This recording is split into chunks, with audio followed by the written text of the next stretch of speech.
Welcome. You are about to hear one of the most quietly powerful books ever written about what it means to truly live. William George Jordan was an American author, editor, and philosopher who wrote at the turn of the 20th century. He served as editor of some of the most respected literary publications of his day, including the Saturday Evening Post. And he believed with every fiber of his being that the greatest work a human being could ever do was the inner work, not the accumulation of wealth, not the pursuit of fame, but the patient, daily, courageous labor of becoming the finest version of yourself. Jordan wrote in a time when the world was changing rapidly, when cities were swelling with ambition, when men and women were hungry not just for bread, but for meaning. And what he gave them in book after book was this: a compass for the soul. The Crown of Individuality is perhaps his richest and most complete work. It is not a self-help manual in the shallow sense. It does not promise you quick results or easy formulas. What it offers is something rarer and more lasting. It offers you a vision of yourself at your best, and then, chapter by chapter, it shows you the forces that keep you from that best and the courage required to rise above them. Jordan writes about individuality not as selfishness or eccentricity, but as the full flowering of your truest self, your most honest self, the self that answers to something higher than the crowd, the gossip, the petty opinion, or the comfort of going along with everyone else. He writes about mistakes, not with shame, but with wisdom, about happiness, not as something you find, but something you fight for and earn, about forgetting as a genuine art form, and about running toward life rather than away from it. His language is old in the best sense, rich, unhurried, beautiful, and alive. And in this narration, every chapter has been opened up so that his ideas can breathe, so that you can sit with them, turn them over, and carry them with you. So let us begin. Let us hear what William George Jordan has to say about the crown that belongs to every single one of us, and what it truly means to wear it. Chapter 1. The Crown of Individuality. The supreme courage of life, Jordan tells us, is not the courage of the battlefield. It is not the courage of the explorer or the daring of the athlete. The supreme courage of life is the courage of the soul. It is a courage to live each day, sincerely, steadfastly, serenely, despite all opinions, despite all obstacles, despite all opposition. It is a quiet, persistent, often invisible courage of a person who knows who they are and refuses to be anything less. And out of that courage comes something extraordinary. It comes a wine of inspiration for ourselves and for others, not from easy times, not from untroubled days, but from the crushed grapes of our sorrows. That is where the deepest inspiration lives. That is what Jordan means when he says this courage makes the simplest life great and the greatest life sublime. It gives every human being, no matter their station or circumstance, a royal dignity. Now consider this idea. Every person, without exception, reigns as a king over the kingdom of self. You wear a crown of individuality that no one else can remove. No government can take it. No critic can strip it. No failure can melt it down. It belongs to you alone, and it will always belong to you. But Jordan draws a vital distinction here. He says a person should not only reign over themselves, they should rule. There is a difference. Reigning means simply existing in the position. Ruling means actively governing, directing, shaping. And the subject you must govern are your own thoughts, your own words, your own acts, your feelings, your aims, your powers. These are your subjects. And if you do not govern them with gentle, firm strength, they will eventually take the reins from you. They will rule in your stead. This is why Jordan says that a man or a woman must first be true to themselves, or they will be false to all the world. Think about that for a moment. Before you could be faithful to another person, before you could be honest in your work or generous in your relationships, you must first inhabit your own true self. Everything else flows from that. Every false thing in the world, Jordan suggests, ultimately traces back to a person who has abandoned their own honest center. And here is the wonder of it. No one else in all the world has your work.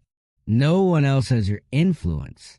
Each of us carries a particular quality of warmth and light that will reach some hearts and no others. There are people in this world who will be moved by you, encouraged by you, lifted by you, and by no one else. Only you can carry that bomb to them. Only you, with your particular life, your particular story, your particular voice. And equally, there are people who depend on your goodness. If you choose bitterness over kindness, if you choose smallness over generosity, you may add the last heavy drop to a cup that was already too full of suffering. Jordan says, when you see this in its true light, you will never again ask, what use am I in the world? He reminds us that when we speak of God creating humanity in his own image, the first gift was dominion, and the greatest dominion is over self. Our lives should be vital and alive to those around us. Each of us can be, as Jordan puts it so beautifully, the sun of life in the sky of someone, perhaps of many. And if we could somehow see in vivid and complete detail the full daily reach of our influence on those around us, we would stand stunned by the revelation, as Moses stood before the burning bush, not in terror, in reverent astonishment. The world, Jordan says plainly, needs more individuality. It needs men and women with joy in their minds and honest purpose in their hearts and the courage of truth in their souls. It needs people who dare to think their own highest thoughts and speak them in strong, vibrant voices, not human phonographs, mechanically repeating whatever someone else has talked into them. The world needs people led by the light of truth alone. People as powerless to suppress their highest convictions as a volcano is to restrain its living fire. These are not faint carbon copies of others. They are strong, bold print originals of themselves. They are lights, not reflections, voices, not echoes. And in the darkest hours, Jordan promises, new strength always comes. Not when everything is bright and easy. When it is dark enough, the stars only become visible when the sky is dark enough to reveal them. The hardest battle for our highest self, he acknowledges, is when we are hungry for love and companionship and must fight on alone.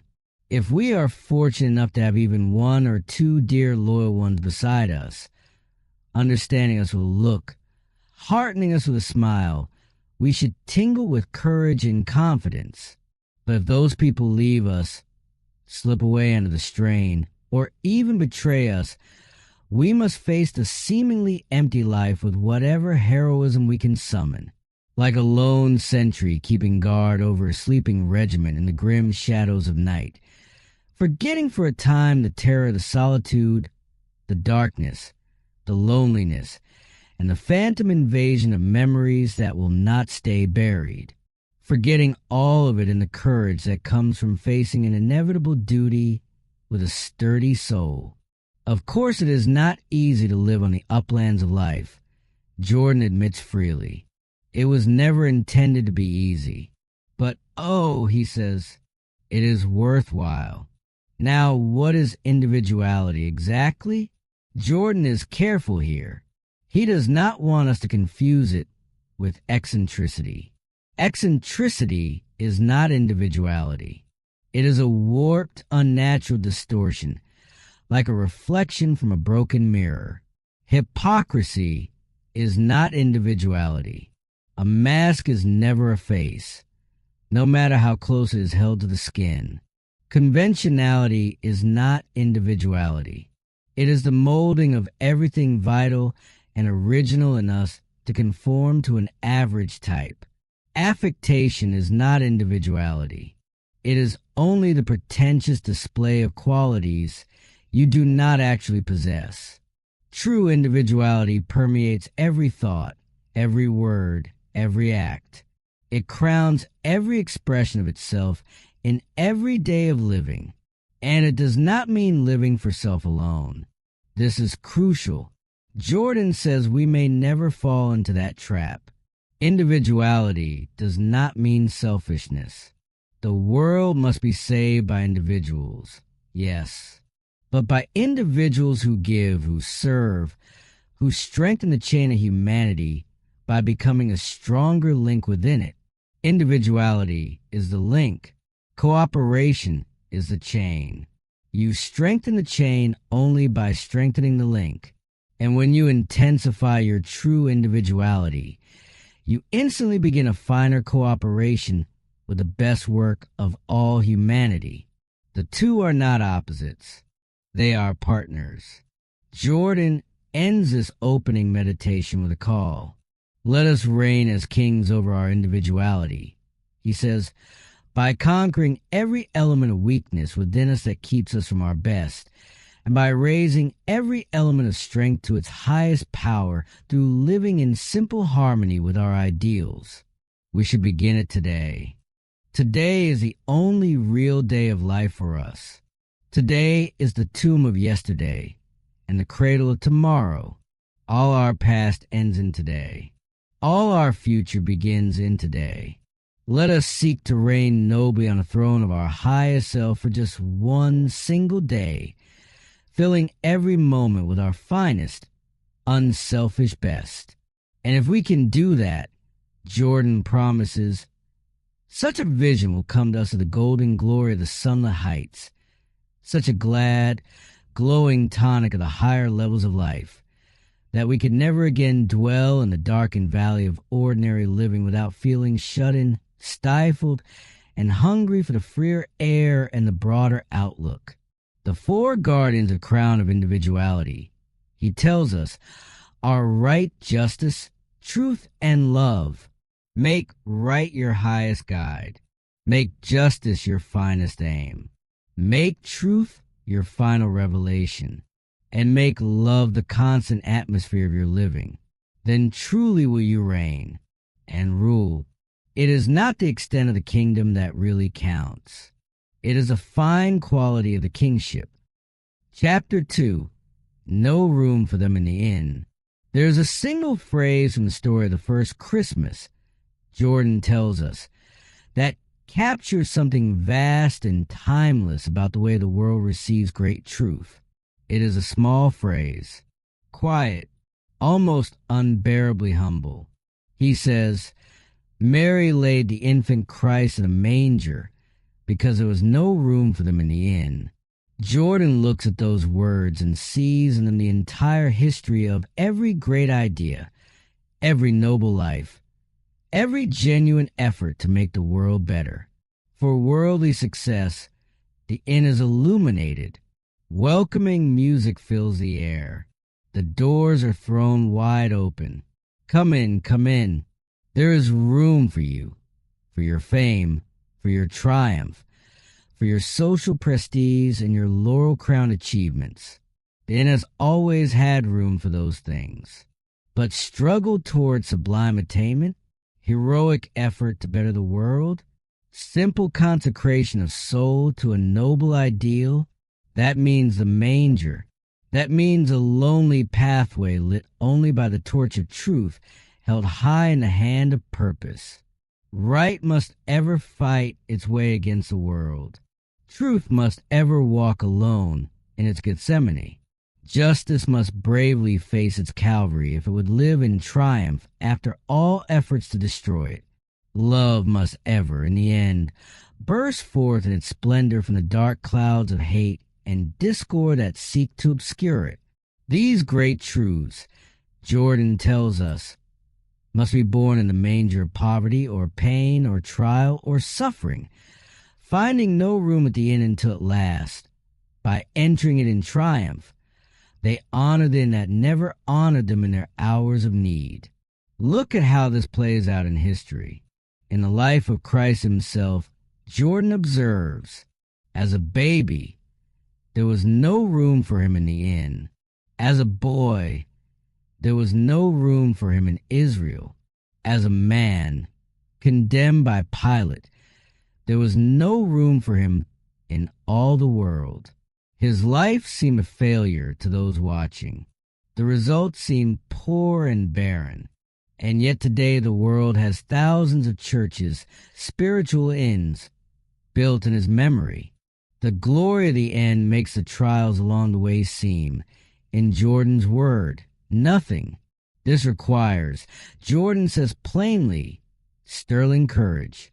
The courage to live on the uplands of truth, battling bravely for the right, undismayed by coldness, undaunted by contempt, unmoved by criticism, serenely confident, even in the darkest hours, that right, justice, and truth must win in the end. And we will see thee and make its mistakes.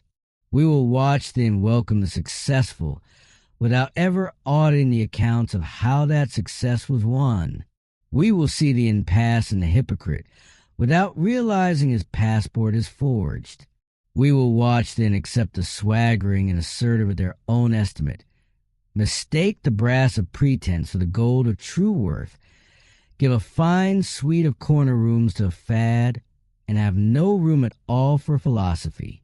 The world makes many mistakes, but time corrects many mistakes. Time, Jordan says, is always on the side of right and truth. It is a silent ally of all great work. There comes a time in every life when earnest, honest effort, disheartened and distressed, cries out, "What is the use of it all? Why should I suffer poverty, sorrow, loneliness, and failure, while I am trying so hard to be good and kind, and just and helpful? Why should I not have some of the good things I long for? Is the struggle for moral things really worth while, after all?" These are big questions. They are, as Jordan puts it, the very sobs of the soul, and they are hard to answer. But something within us, deeper than reason, tells us that it is worth it, that it must be, and that we must set our feet bravely toward the future and do our best even when the clouds hang lowest. The seeming ease and prosperity of those leading idle, selfish lives should never divert us from the path of truth. There is something higher in life, Jordan insists, than the welcome at the inn, than the approval of the world, or any accumulation of purely material things. There is the consciousness of work well done, of steadfast loyalty to an ideal, of faithfulness in little things, of lives made sweeter and truer and better by our living, of a love light in eyes looking into ours. These may be part of the glorious flowering of our days, greater far to our highest self than any welcome at the inn. Jordan goes on to say something that some may find surprising. He does not believe, and says so clearly, that moral goodness automatically brings worldly success. This is a delusive yet popular system of ethics. He calls it daily exercise of all the higher virtues, and keeping one's moral muscles in prime condition does not necessarily bring wealth and prosperity. If it were true, he says, with a wry edge to his voice, the saints of the world would be the millionaires. And careful study of the richest class does not show they are conspicuous wearers of halos. If spiritual goodness automatically produced material prosperity, then high moral life would be merely a means. Morality would be a shrewd investment, prosperity a dividend. And the man who speculates in morals for the coupons and trading stamps of success is not really moral. he is merely hypocritical. The only reason for being right, doing right, and living right, Jordan says, is because it is right. Full stop. True living brings peace to the soul, fiber to character, kingship over self, and inspiration to others, but not necessarily money and material prosperity. At the end they ask, will it pay? Is it popular? Is it successful? At the manger they ask, is it right? Is it true? Is it helpful? And the greatest gift the individual can give the world is personal service. The manger typified personal service, consecrated freely to humanity. Every great truth in all the ages has had to battle for recognition. If it be real, it is worth the struggle. Out of the struggle comes new strength for the victor. Trampled grass grows the greenest. Hardship and trial and restriction and opposition mean new vitality to character. We must all fight for our ideals, for truth, for individuality, never counting the cost, never keeping our ears close to the ground to hear the faint murmurs of approval or condemnation from the self-absorbed crowd at the end. The world ever comes round at last to the point of view of the man who is right, then finally finds room for truth and right when they approve themselves. The manger and the lonely path are ever, finally, vindicated. Chapter 3.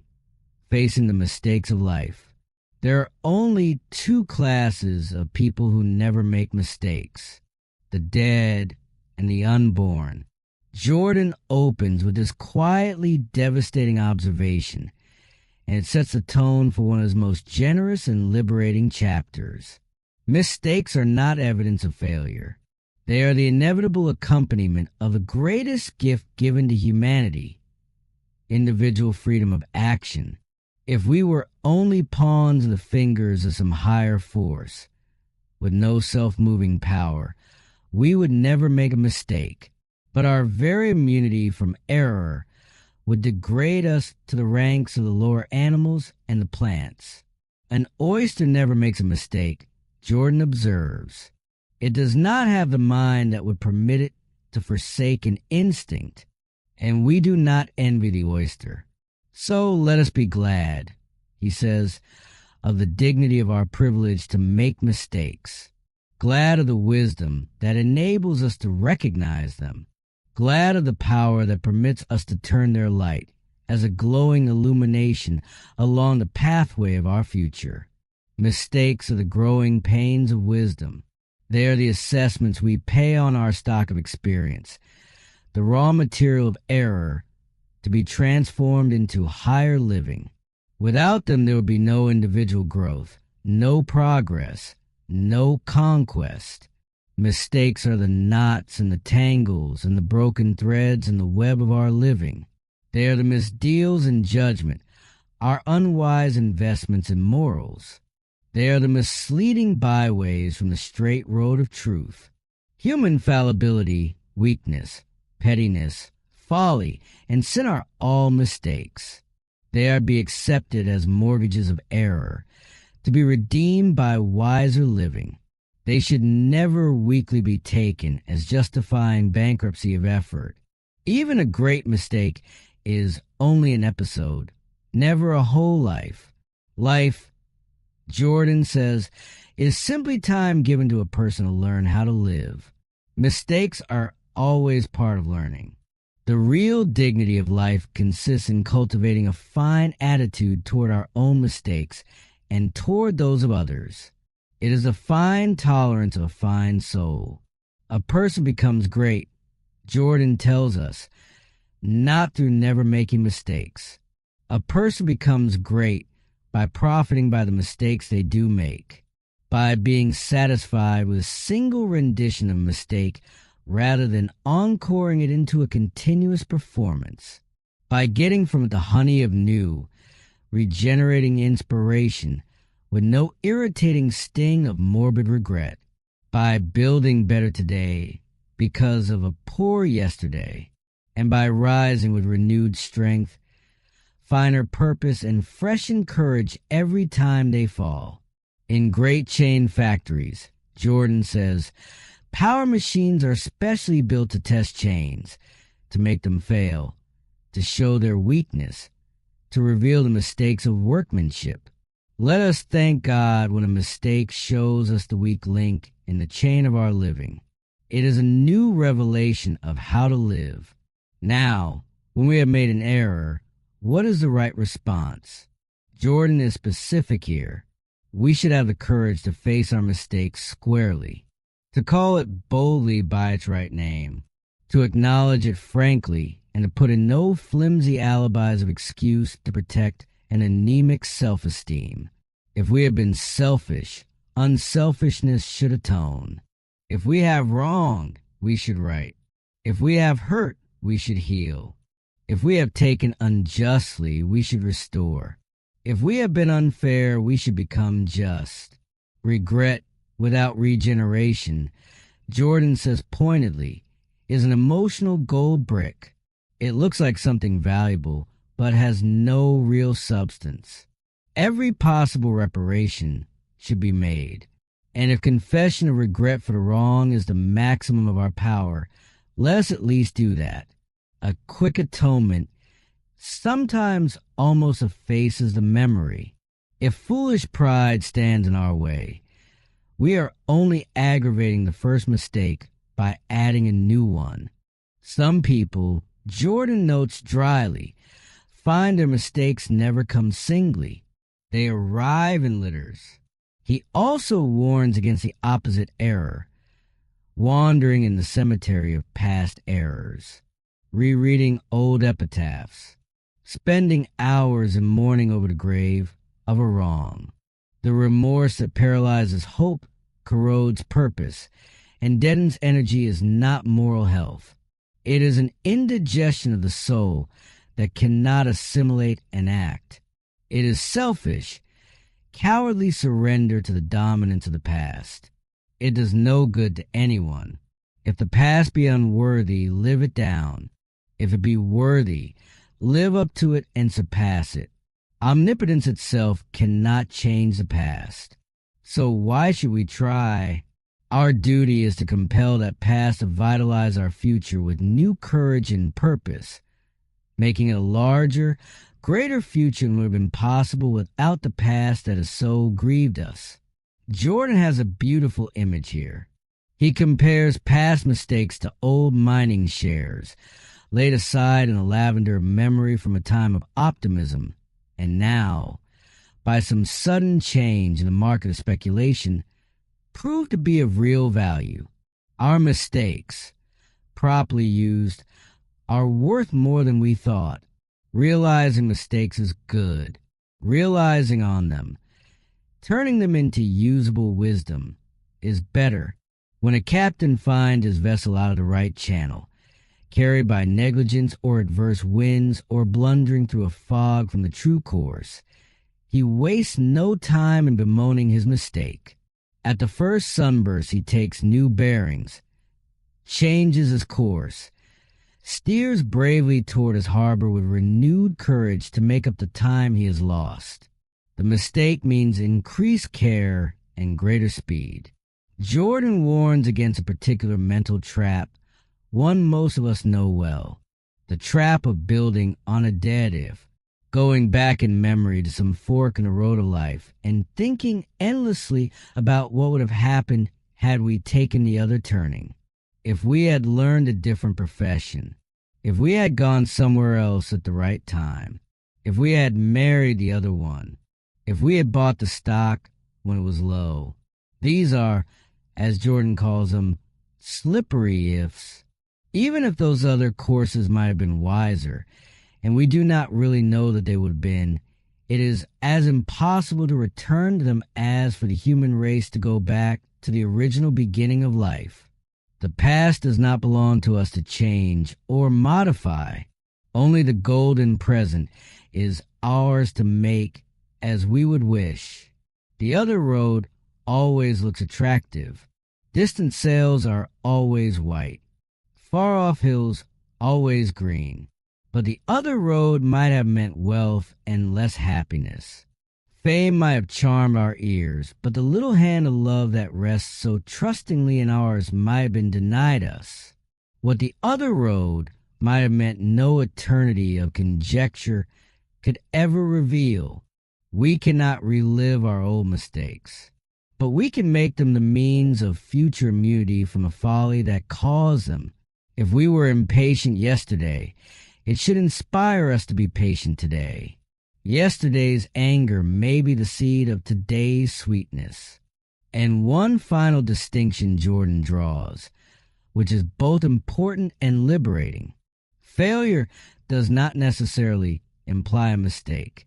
If we have held our standard high, bravely fought a good fight for the right, held our part courageously against heavy opposition, and have finally seen the citadel of our great hope taken by superior force or overwhelming conditions or the treachery of envy, we have met with failure, but we have not made a mistake. The world may condemn us for this non-success. What does the silly, babbling, unthinking world, which has not seen our heroic efforts, know about it? Sometimes men and women fail nobly because they have the courage to forego triumph at the cost of character, honor, truth, and justice.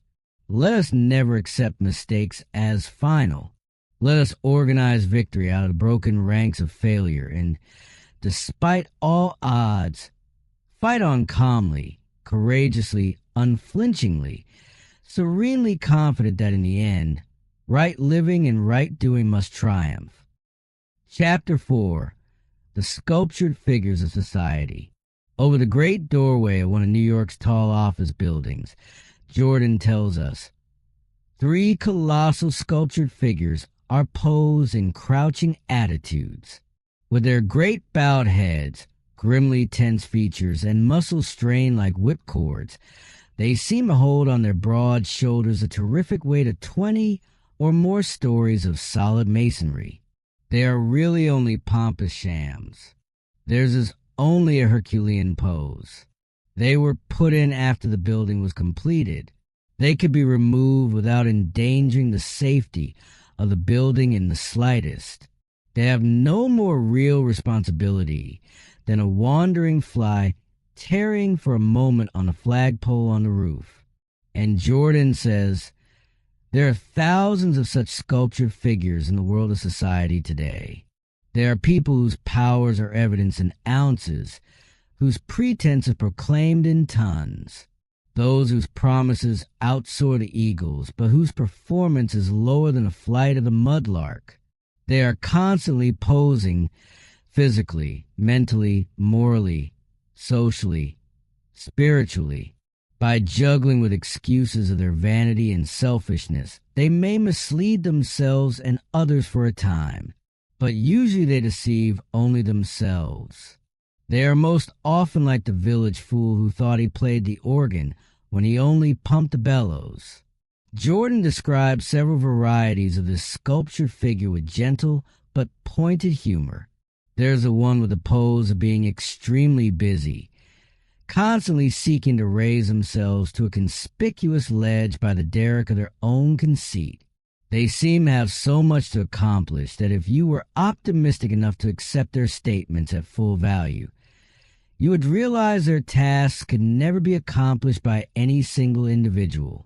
It would surely require a syndicate. They belong to the class who, upon receiving 3 letters in a day, tell you they are simply deluged with correspondence. Their social engagements are positively tiresome. Their troubles with their servants are so great, you wonder why they do not simply dismiss most of them. They use a 70 horsepower vocabulary for a bicycle set of thoughts. They go around polishing their own halos. Then there is a sculptured figure who poses as an intellectual atlas holding up the whole firmament of thought. He demolishes literary reputations with the ease of a sharpshooter hitting glass balls. He confides in you that Shakespeare is greatly overrated. Thackeray was only a cynic. Scott a garrulous old novelist. George Eliot a sawdust doll. Dickens a tedious reporter. All the world's greatest thinkers are, one by one, inevitably bowled into nothingness. There is a sculptured figure who speaks as though pronouncing the last word of finality on science and higher thought. Having read, perhaps partially through one volume of Spencer or Huxley or Darwin, he erupts like a pretentious Vesuvius of knowledge on evolution. There are thick clouds of the smoke of mere words and splutterings of confused light. Ignorance of many great questions, Jordan says fairly, is justifiable and natural to us who are not all-knowing. It needs no apology. One may be thinking honestly on other subjects nearer and dearer to one's life. The wrong and folly lie only in the pose and the pretense. But Jordan reserves his most serious words for the sculptured figures of religion and of friendship, because these, he says, are not harmless. These are those who peril the crown of their individuality by a moral or religious pose, a combination of Pharisaism, pride, policy, and pretense. They may occupy high places, but like statues in cathedrals, despite the religious atmosphere and the environment in which they exist, they remain only stone. Religion be worth anything, Jordan says firmly, must transform and sweeten and better lives, or is only a self-deceiving formula. It must be a living impetus, making them bear bravely their own burdens. It must broaden their shoulders to stand the strain of others' needs. It must make them active, virile, aggressive, inspiring powers in the world. These virtues, he says, can no more be kept hidden from the world than the blazing sun, riding royally in the zenith at noonday. And then there are sculptured figures of friendship.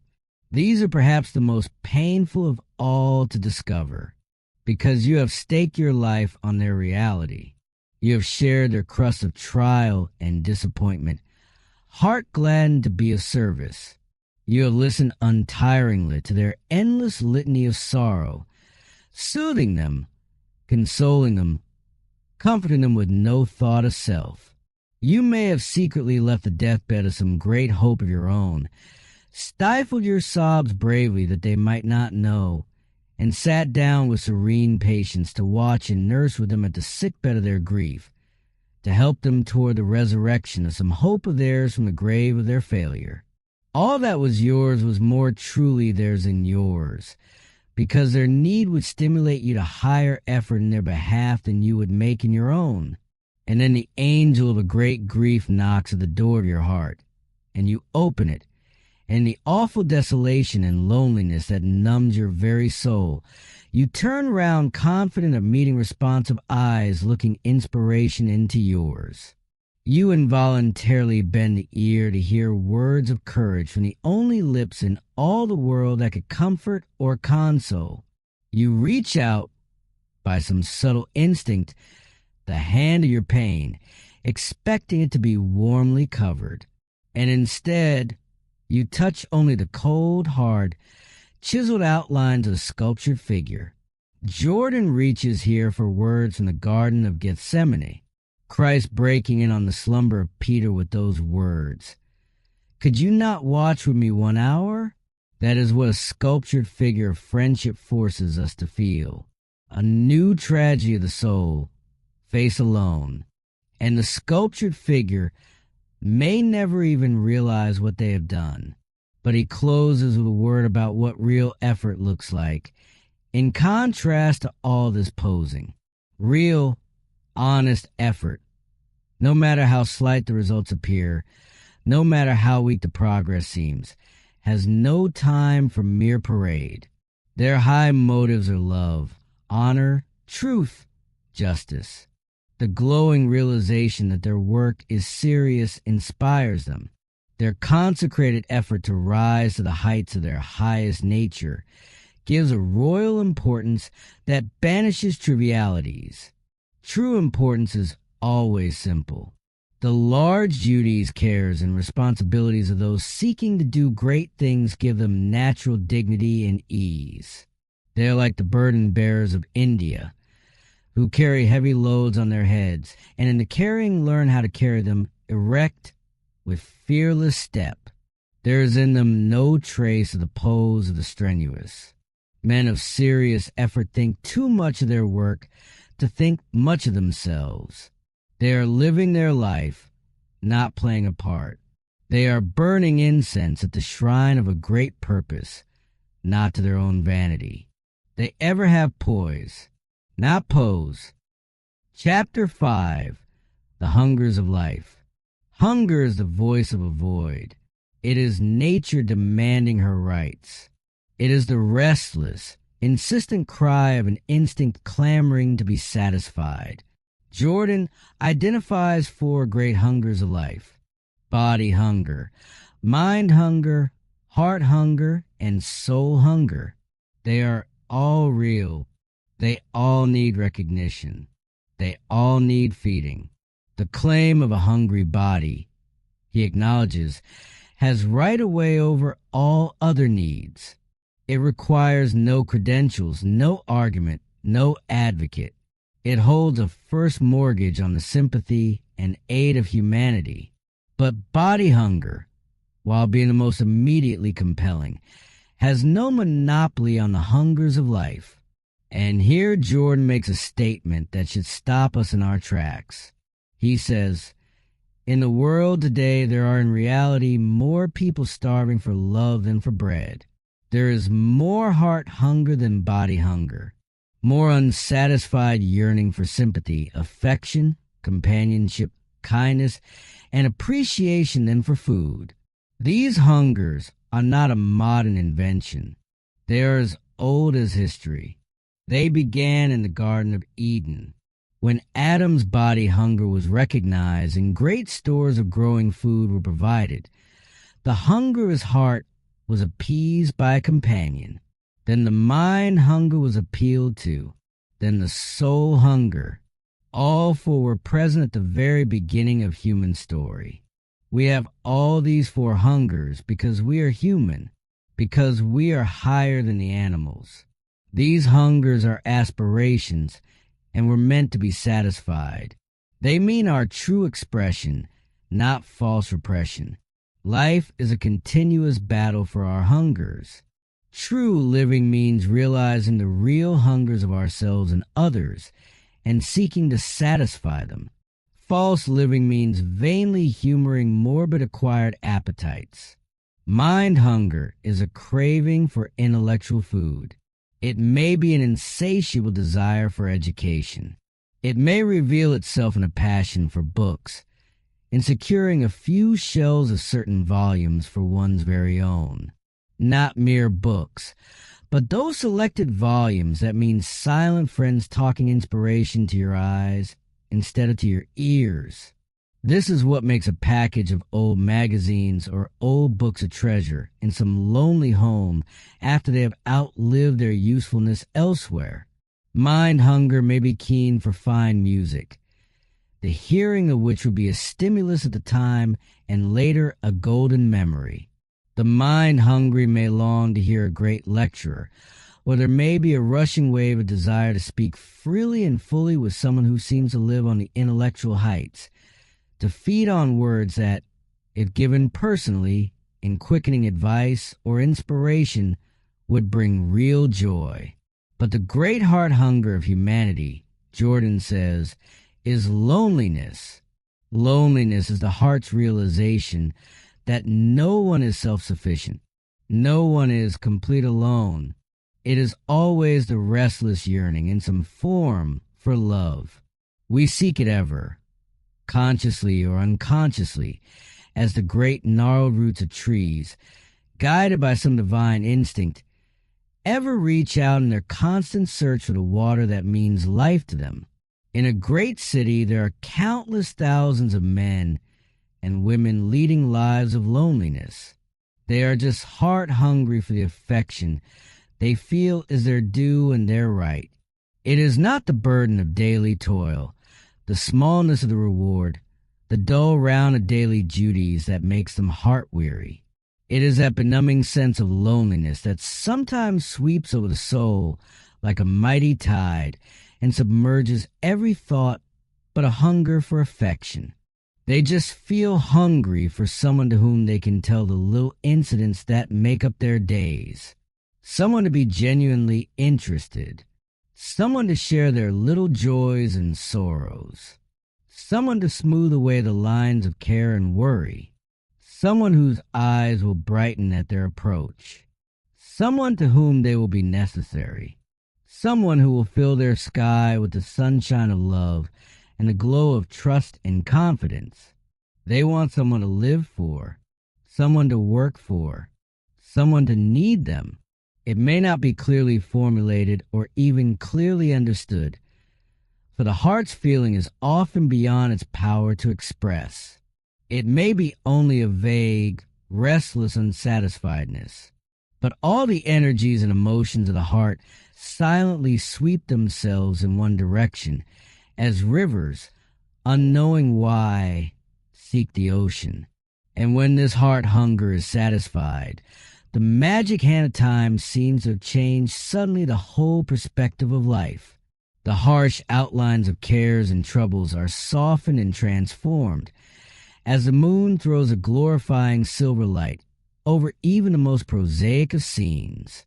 When heart hunger goes unappeased, we may take what Jordan calls cocaine's a distraction that dull the pain they do not remove. We do 1,000 little things to kill the time that hangs heavy on our hands. But this is not true living. It is the dullness of drugged emotion. It does not bring true peace. It is only numbness. Real peace comes from finding oneself. Temporary oblivion comes from losing oneself. And here Jordan offers a divine paradox. As we seek to appease the heart hunger of another, our own grows less. The food increases in the using. Let us make others forget their heart hunger in the kindness and thoughtfulness and sympathy and companionship and affection we can give them.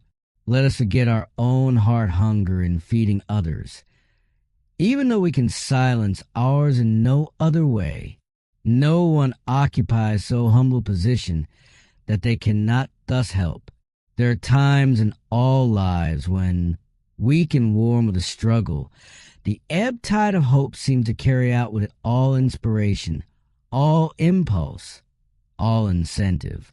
In the darkest night of a great loss or a paralyzing pain, we seem to lose our very bearings on life. We see nothing to live for, and life does not then seem worth living. At such an hour, gentle words of comfort and courage and companionship, words that come glowing from the very soul of another, not empty cheap commonplaces rolling flippantly from the tongue, come as living food to the hungry heart. To feed the heart hungry, we must give the positives of our life, not the negations.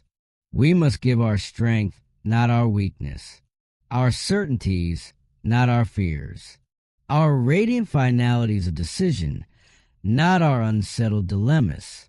Soul hunger has its infinite phases as well. It is the person's insatiate desire to know the truth of the life now and the life hereafter. All the religions of the world are simply systems to feed the spiritual hunger. Hunger is the consciousness of incompleteness.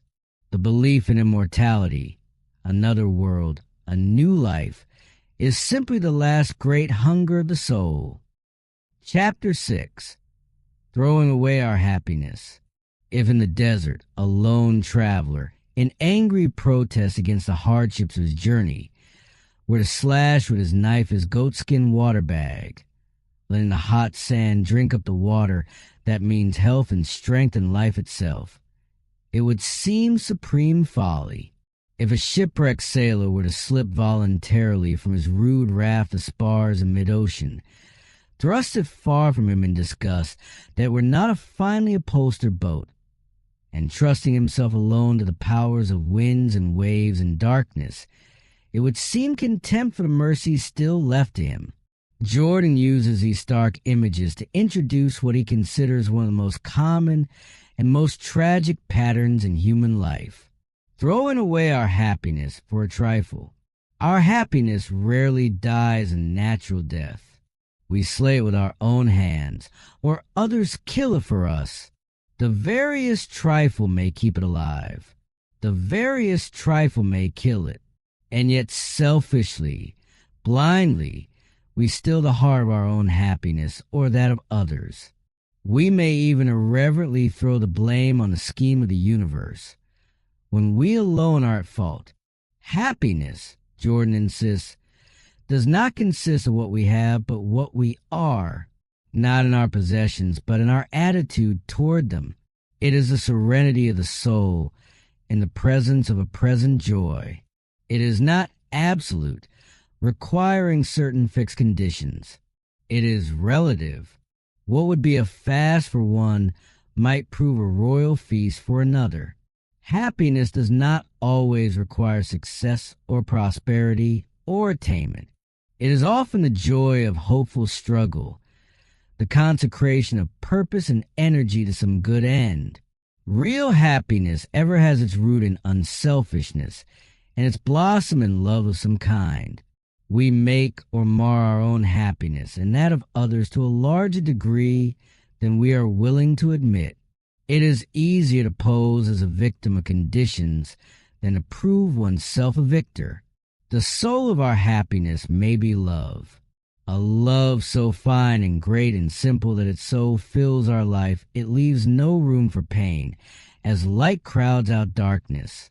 It may, with its Midas touch, turn even our trials and troubles into the gold of sweetness and strength and consolation.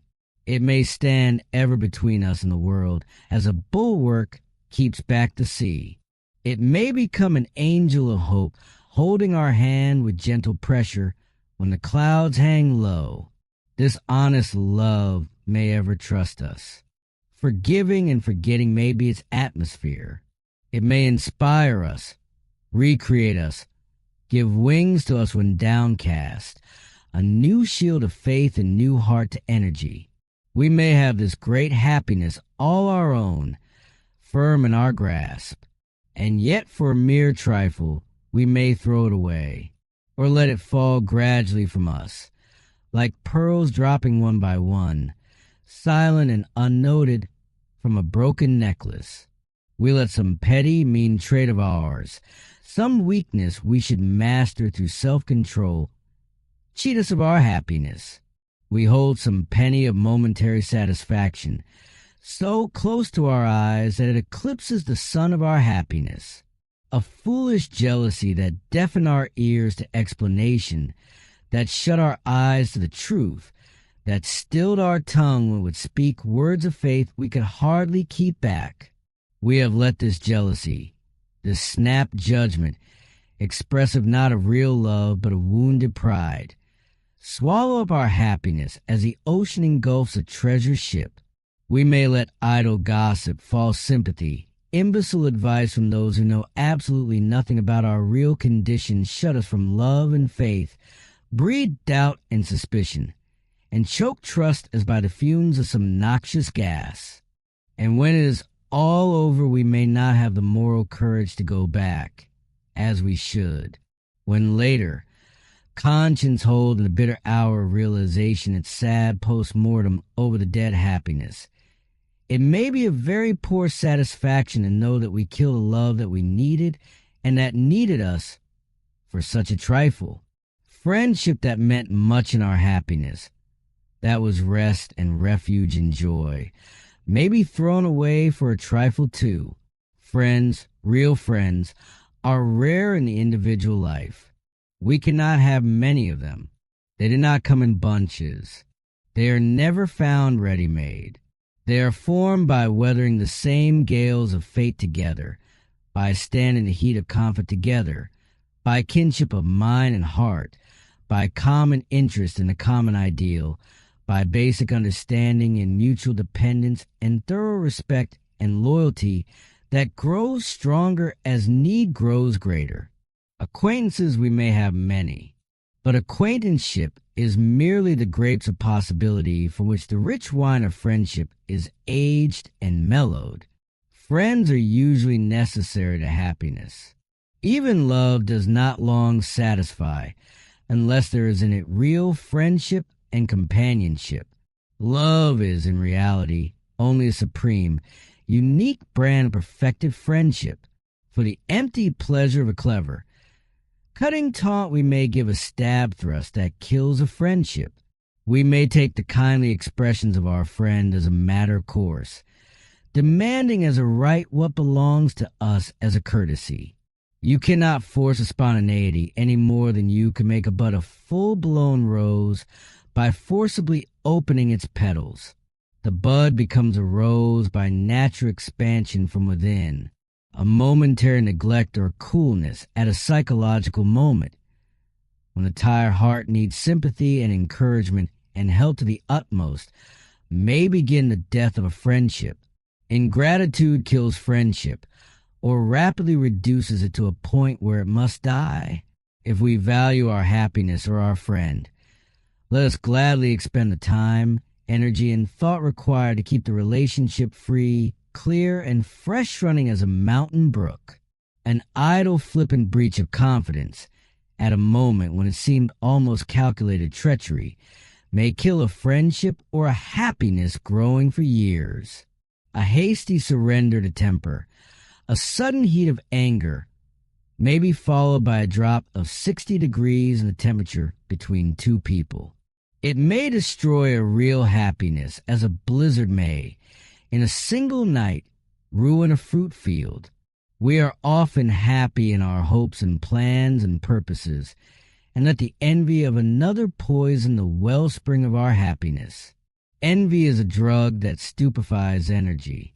It does not give us what seems so beautiful merely because it belongs to another. Happiness does not come from comparison of our lives with others. We have our own life to live at its best, not the lives of others. Nursing a grievance does not bring happiness. Being hypersensitive to the opinions others have of us puts us into a false position of making their approval our court of appeals instead of our own conscience and self-respect. Living each day at our best, simply, sincerely, sweetly, is the surest way to win happiness and to hold it. Chapter 7. At the Turn of the Road. In walking along a mountain road, Jordan begins, there is sometimes a sudden sharp turn where, by seeming magic, the narrow path is transformed into the entrance of a vast panorama of nature. We seem stunned as we involuntarily stop short, rest, and surrender to its majesty. The view exalts us, glorifies us, inspires us. We have a new high restful ground of contemplation, a new test of values, a new base of interpretation, a new relation to life. The hamlets and villages in the valley bear a new, strange dignity. They have become integral parts of a great picture. The colors of trees and flowers blend from mere single effects into a wondrous harmony. We are seeing the birth, life, and death of a river as an eagle might watch it from his nest on the crags. And far beyond, the great ocean, whitening the shore with its billows leagues away. The complex has become simple. The absolute has become relative. The isolated has become associated. The trifling has become great, and the great greater. The detail, losing none of its individuality, has an added value like a jewel set in a crown. As we look backward, the narrow path, doled out to us in installments as our weary feet toiled up the long ascent, now stands out clear for its entire length. We begin to see it as a type of our whole life, as the angels must view it with greater charity from the higher wisdom of their truer perspective. Rest, retrospection, reflection, realization, and revelation are giving us a fine new viewpoint, a new chance to get our moral bearings, to tune our life to bring out its highest, purest notes at the turn of the road. Humanity, Jordan observes, tend to take narrow views of life and its problems instead of occasional great, broad sweeps. It is nearsightedness of the soul that permits the unworthy to throw the really big things into the shadow. We hold some trifle care or worry close to our vision, as a jeweler when awning over his eye peers into a watch. We let one sorrow be the grave of many joys, one ingratitude smother many of our kindnesses, struggling for expression, one weakness within us sap the strength from many virtues. We need the bracing inspiration, the revealing illumination of the larger vision. The beginning of a new year is a natural, sharp turn in the road of time. Here we may wisely rest a while, and in the peace and quiet and calm of self-communion, see the long stretch of the road of a single 12-month. Many of the purposes for which we labored and struggled in our narrow, close, selfish absorption seem poor and petty and puny when seen from the turn of the road. The structure of some effort we thought marble is shown in its sickening sham as a hasty affair of show and pretense, made of staff that could not stand the wear and tear and test of time. It was not built on square lines of character. It lacked strength, sincerity, simplicity.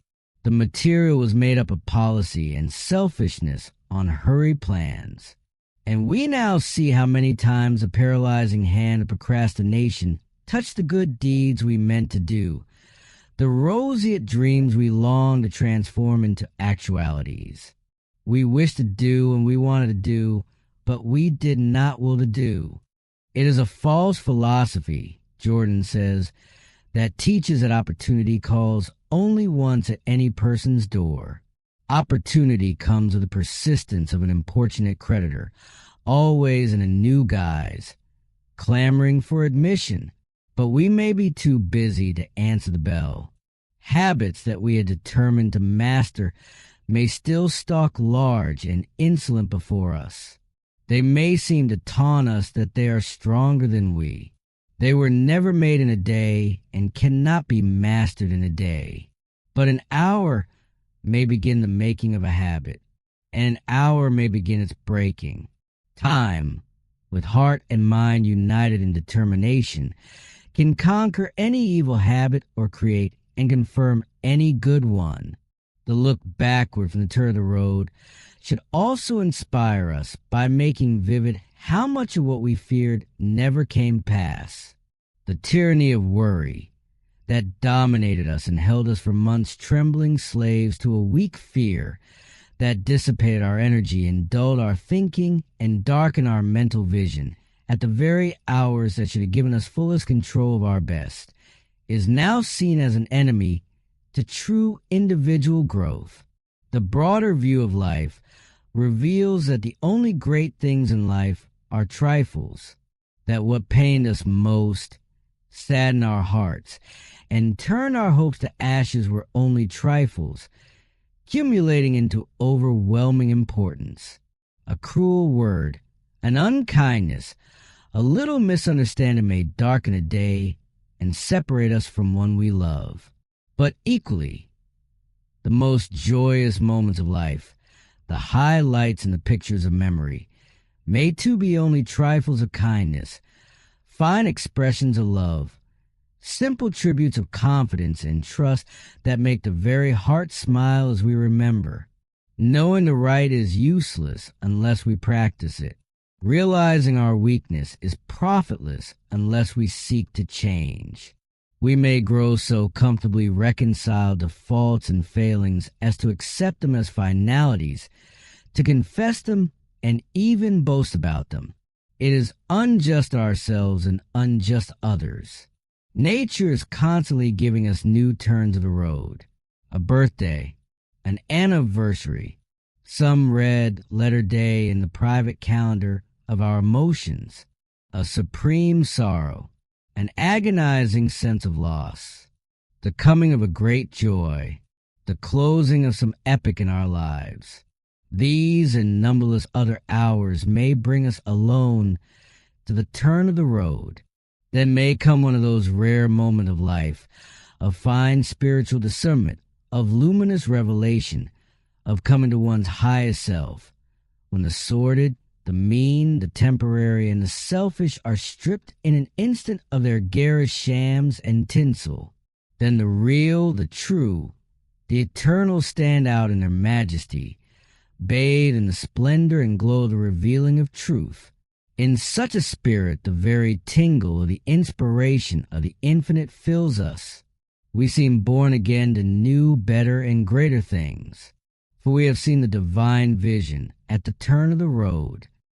Chapter 8. Sitting in the seat of judgment, blindfolded, holding in her left hand a balance, in her right a sword. Thus, Jordan says, they picture the goddess of justice. This is satire in symbolism. It seems the work of some cunning cynic concentrating in a single figure the worst elements of human injustice and grimly labeling it justice. It is worse than a label. It is a libel.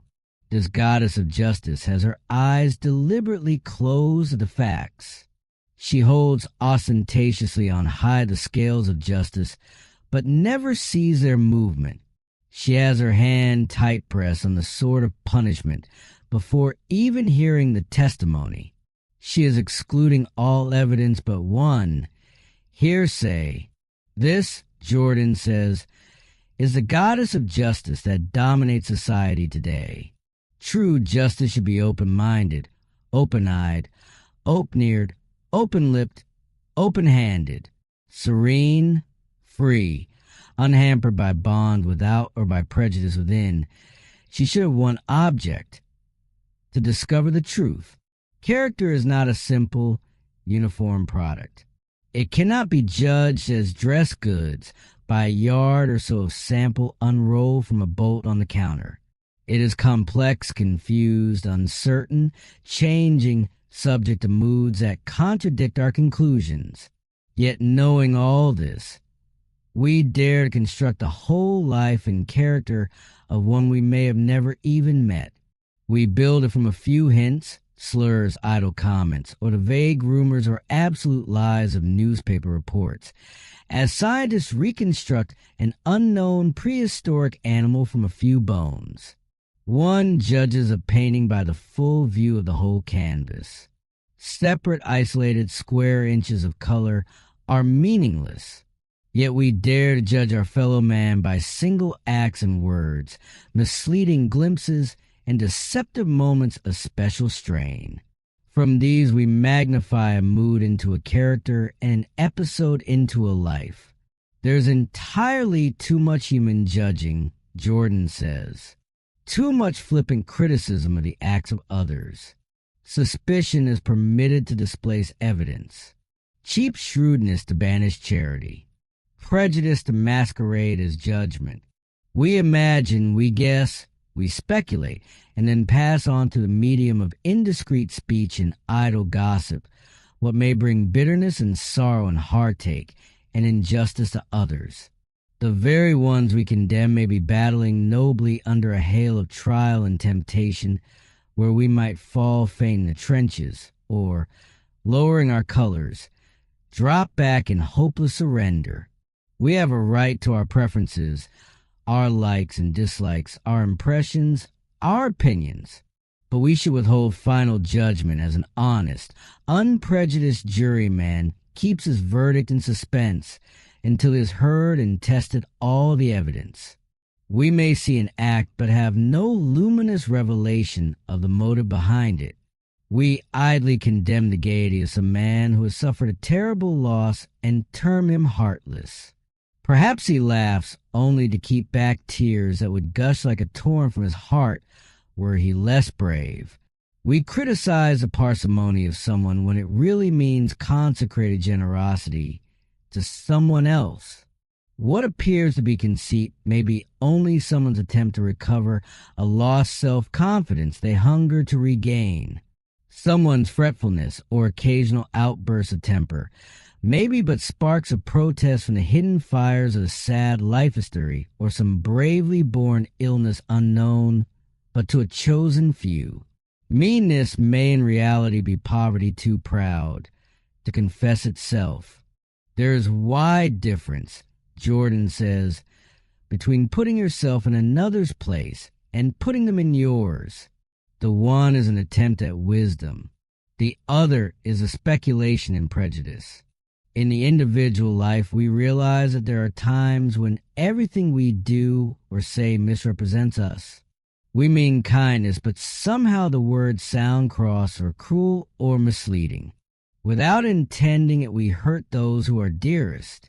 We may not understand ourselves, and in the spirit of heart hunger may long for someone sweetly and gently to comprehend us, to see us truly, despite ourselves and our acts. Knowing this labyrinthic quality in us and in human nature at its best, let us throw the golden mantle of love and kindness and justice over every thought of condemnation. How can we judge others harshly when we do not know ourselves, and while we suffer so much from the misjudging of others? Let us live in the open sunlight of love, shutting our eyes in charity from adverse judging, just forgetting much, forgiving much. Let us sweetly, sincerely, sympathetically seek in the best side of someone we know their real, fine, true self. Let us think of the fine flowers and ignore the weeds as temporary invaders. This may prove an inspiration to someone near and dear to us to live up to our ideal of them, to be worthy of the higher levels to which our faith has raised them. The wisest judgment means the best head cooperating with the best heart. It is kind, honest, charitable, seeking truth, not the verifying of a prejudice. It says ever in prefacing its conclusions, as it seems to me. If I understand it right, so far as I have been able to reason it, unless I am mistaken, these phrases represent suspended judgment with no tone of absolute finality. They show a willingness to modify the verdict, to soften the sentence, or to order a new trial if new evidence or new illumination can be produced. Only through sympathy can character be rightly understood. Intolerance and prejudice poison judgment. Even our worst enemies are not as bad as we think them. When Apelles, the Greek painter, made a portrait of Alexander, king of Macedon, he painted the monarch with his finger on a scar received in battle, so that the disfigurement was not evident. Let us not point out the scars on the lives and characters of those around us. Let the kindly finger of charity gently obscure them. To kill the judgment habit where it is unnecessary, we must silence expression. But we must do more. We must learn not to think severe judgment, even if not spoken. If we do judge severely in our thought, it colors our acts and our attitude. When tempted to judge, let us ask, is it necessary? When hearing gossip, let us ask, what are your proofs? In judging others, let us have the courage to say, not coldly and uncaring, but from the depths of human love and sympathy, I really cannot tell. I do not know. There is an Oriental legend that one day Christ, wandering through the streets of Jerusalem, came suddenly upon an idle crowd jeering over the dead body of a dog. Each spoke contemptuously, each condemning some phase, each contributing some meanness to add to the cruel merriment. Christ stood silent for a moment, and then, pointing to the open mouth of the dead dog, said, "Ah, but no pearls are whiter than his teeth." This spirit of seeking ever the best side in our daily living would absolutely transform it. Chapter 9. The Inspiration of Possibilities. The world needs, Jordan tells us, the clarion call of a great inspiration on the unmeasured possibilities of the individual. No man or woman that ever lived exhausted their possibilities. The greatest who ever shed the glory of their presence on this earth gave, but at most a few-sided showing of the lines upon which they concentrated. None ever lived the full, rounded, perfect flowering of their whole nature. The vastness of their possibility remained in the silence and secrecy of the unexpressed. Life is too short for the full story, and the feeling of the incompleteness of this life, its unsatisfiedness, is a strong base of belief in immortality. Let us throw overboard, Jordan says with conviction, that benumbing philosophy of the words, remember your limitations, and preach ever, remember your limitless possibilities. With the new dignity added to the individual life comes a finer realization of the power of maximum living from day to day, a larger, firmer grip on individual problems. There will be a revelation that must tend to kill shams and pretense. There will be a truer attunement with the highest real things in life. A person is not put into the world as a music box mechanically set with a certain fixed number of tunes. They are placed into life as a violin with infinite possibilities. This music no one can bring forth but the individual themselves. They are placed into life not as a finality, but a beginning, not a manufactured article, but raw material, not a statue, but an unhewn stone, ready alike for the firm chisel of defined purpose or the subtle attrition of circumstances and conditions. It is only what a person makes of themselves that really counts. They must disinfect their mind from that weakening thought that they have an absolutely predetermined capacity, like a freight car with its weight and tonnage painted on the side. They are growing, expansive, unlimited, self-adjusting to increased responsibility, progressively able for large duties and higher possibilities as they realize them and live up to them. A person should feel the sense of the limitless, physically, mentally, morally, spiritually. No one in life occupies a position so humble, be it in the smallest hamlet or the largest city, that they cannot manifest their moral strength and exercise it. There is none so obscure that they cannot make the lives of those around them marvelously changed, brightened, and inspired, if they would merely progressively live up to their expanding possibilities in the way of kindness, thoughtfulness, cheer, goodwill, influence, and optimism. Better far is it, Jordan says, to be a live coal radiating light and heat for a day than to be an icicle for a century. It is better to be an oasis of freshness and inspiration, even if the oasis be no larger than tablecloth, than a desert of dreariness larger than the Sahara. We can all be intensive even if we cannot be extensive, deep even if we cannot be wide, concentrated even if we cannot be diffused. The smallest pool of water can mirror the sun. It does not require an ocean. Let us live up to our possibilities for a single day, and we will not have to die to get to heaven. We will be making heaven for ourselves and for others right here, today, on this little spinning globe we call the earth. What a person is at any moment of life does not fix what they may become. It is not necessarily a destination. It may be merely a station, a chapter, not the complete story. Progress is but the continuous revelation of possibilities transformed into realities. It is not results that are the true test of living, for they may lie outside the individual's power to control.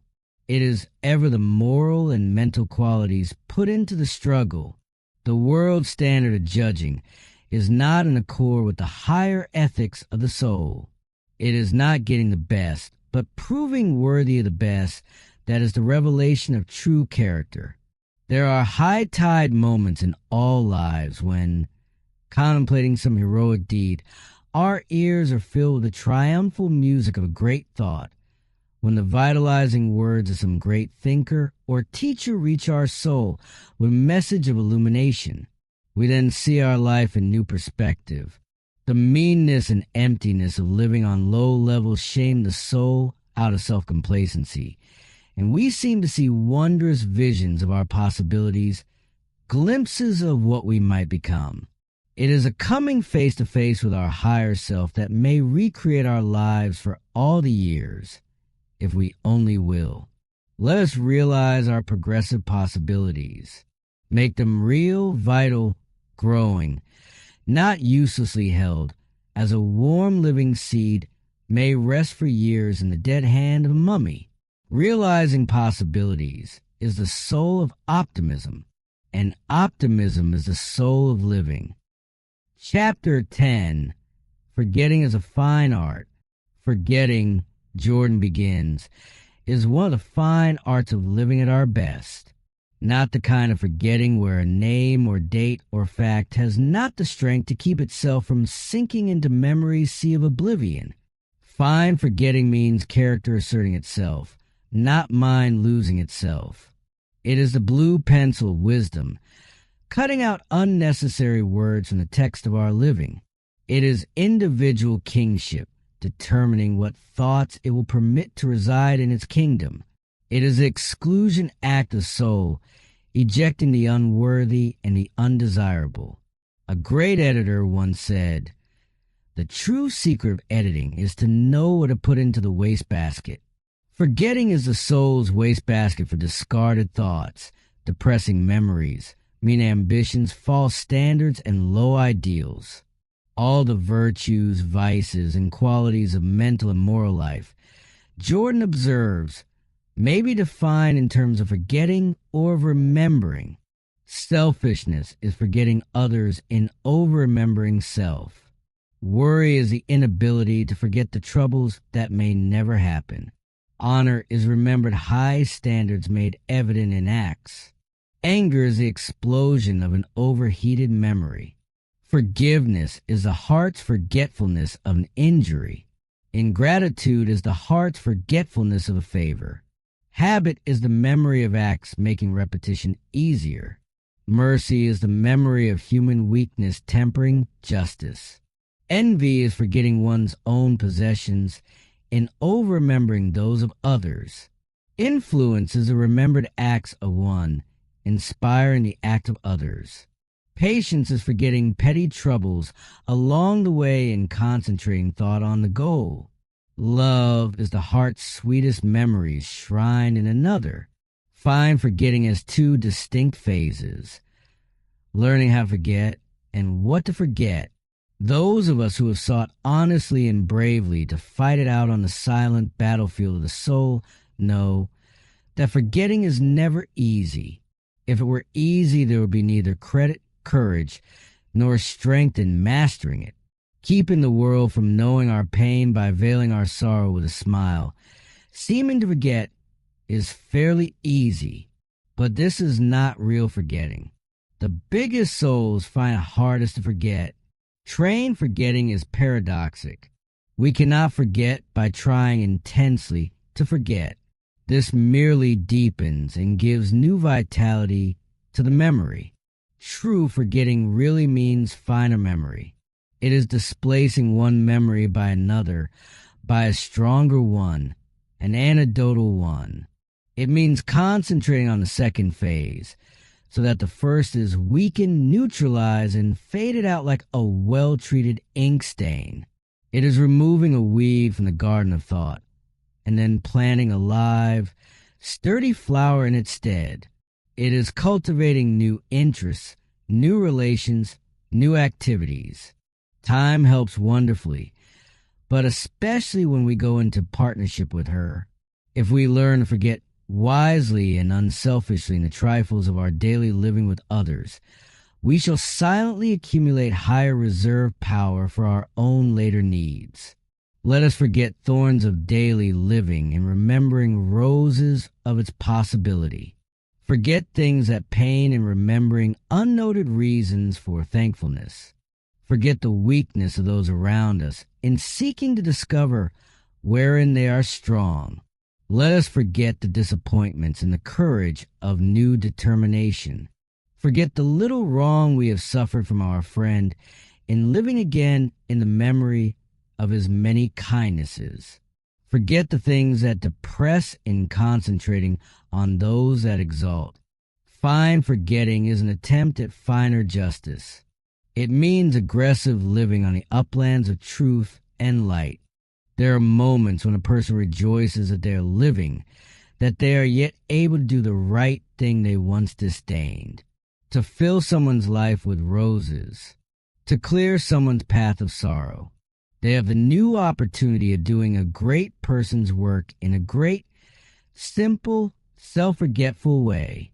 He who listens gleefully to scandal turns it over meltingly on the tongue of appreciation, and then syndicates it with supplementary chapters of his own guessing, repeats it until it becomes a stained tattoo in memory. His ears should be debarred from listening, and his mind taught to forget by thinking deeply of the pain such scandal would give to him were he or someone dear to him the victim, innocent or guilty. He whose success has made him hard and selfish and intolerant and critical, who has no patience with those who have not succeeded, should rest for a little from his work of pinning new medals on the chest of his self-approval. He should forget his unworthy vanity by recalling his own hard struggles and the part that chance and patronage and favor had in incubating his prosperity. He may then gladly extend the helping hand he now withholds. There are things done in the inexperience of youth, in moments of unreason, acts of many years ago, that have left livid scars in thought, that sting and canker, that discourage and deaden purpose. We should let the dead past bury its dead. We should put them forever out of life and thinking, if we have made all reparation possible.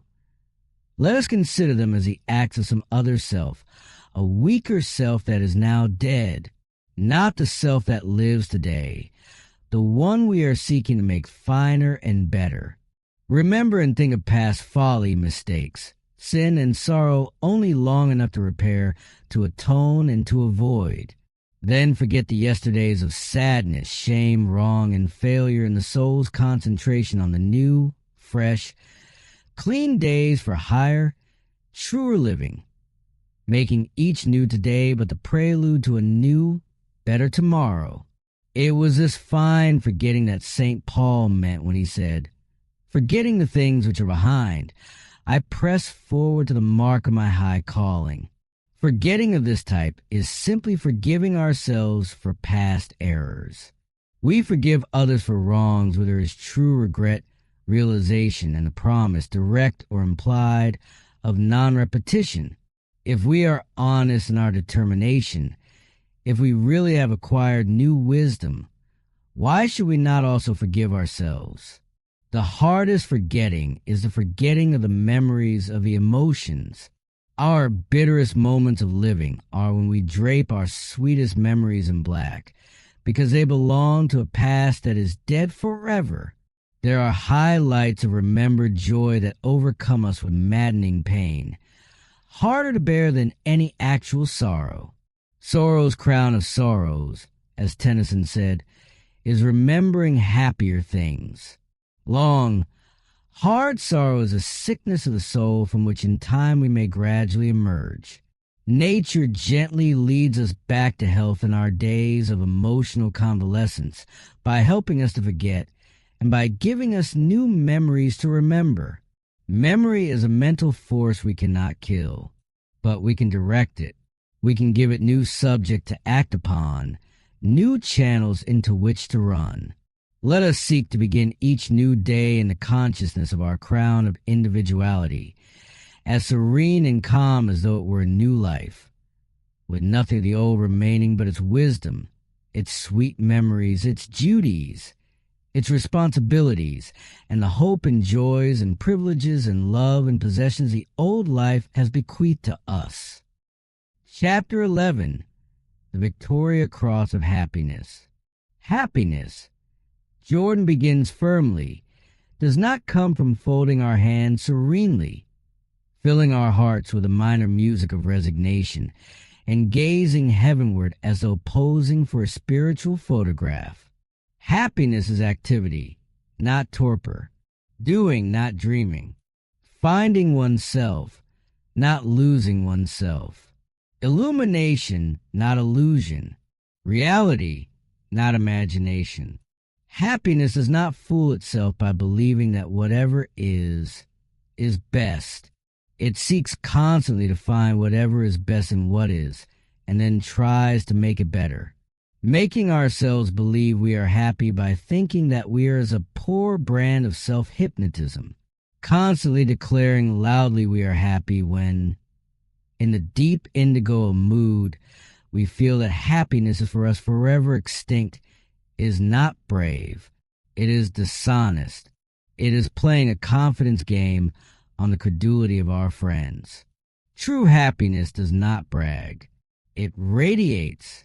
If the trials and sorrows of life depress, one should not deny them but realize them, and then instantly seek to change conditions as the engineer stops his train at a danger signal and aids in removing the obstacle on the track. If our sorrows be real, we should then bear them as bravely as we can by concentrating the thought on brighter things. We often accentuate our pains by hot poultices of self-sympathy that we constantly apply to our wounds. We do not let nature gently heal them. We do not seek to forget ours in helping others to forget theirs. The infinite gives to no person happiness, only the raw material from which it can be made.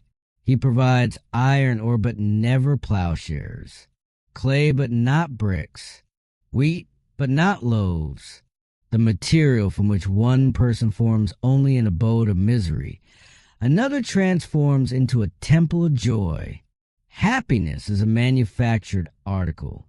It cannot be bought or sold. It must be homemade by the individual themselves. The only person for whom a ready-made paradise was provided was Adam, and he spoiled it all and was evicted. All the other people have had to make their own paradises or go without.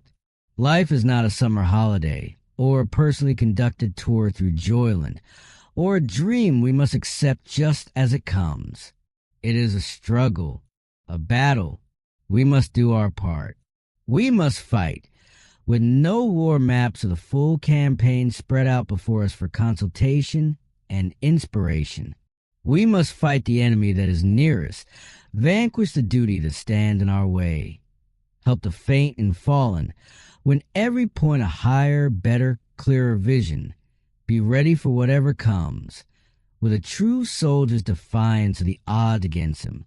Whatever is worth, while it's worth to fight to attain it. If you want happiness, fight for it. Fight to be worthy of it. Fight to win it. Fight to keep it. Fight to share it. Fight to help others get theirs. Fighting for happiness is paradoxic, Jordan acknowledges. We must battle for something higher than happiness, or we will not win it.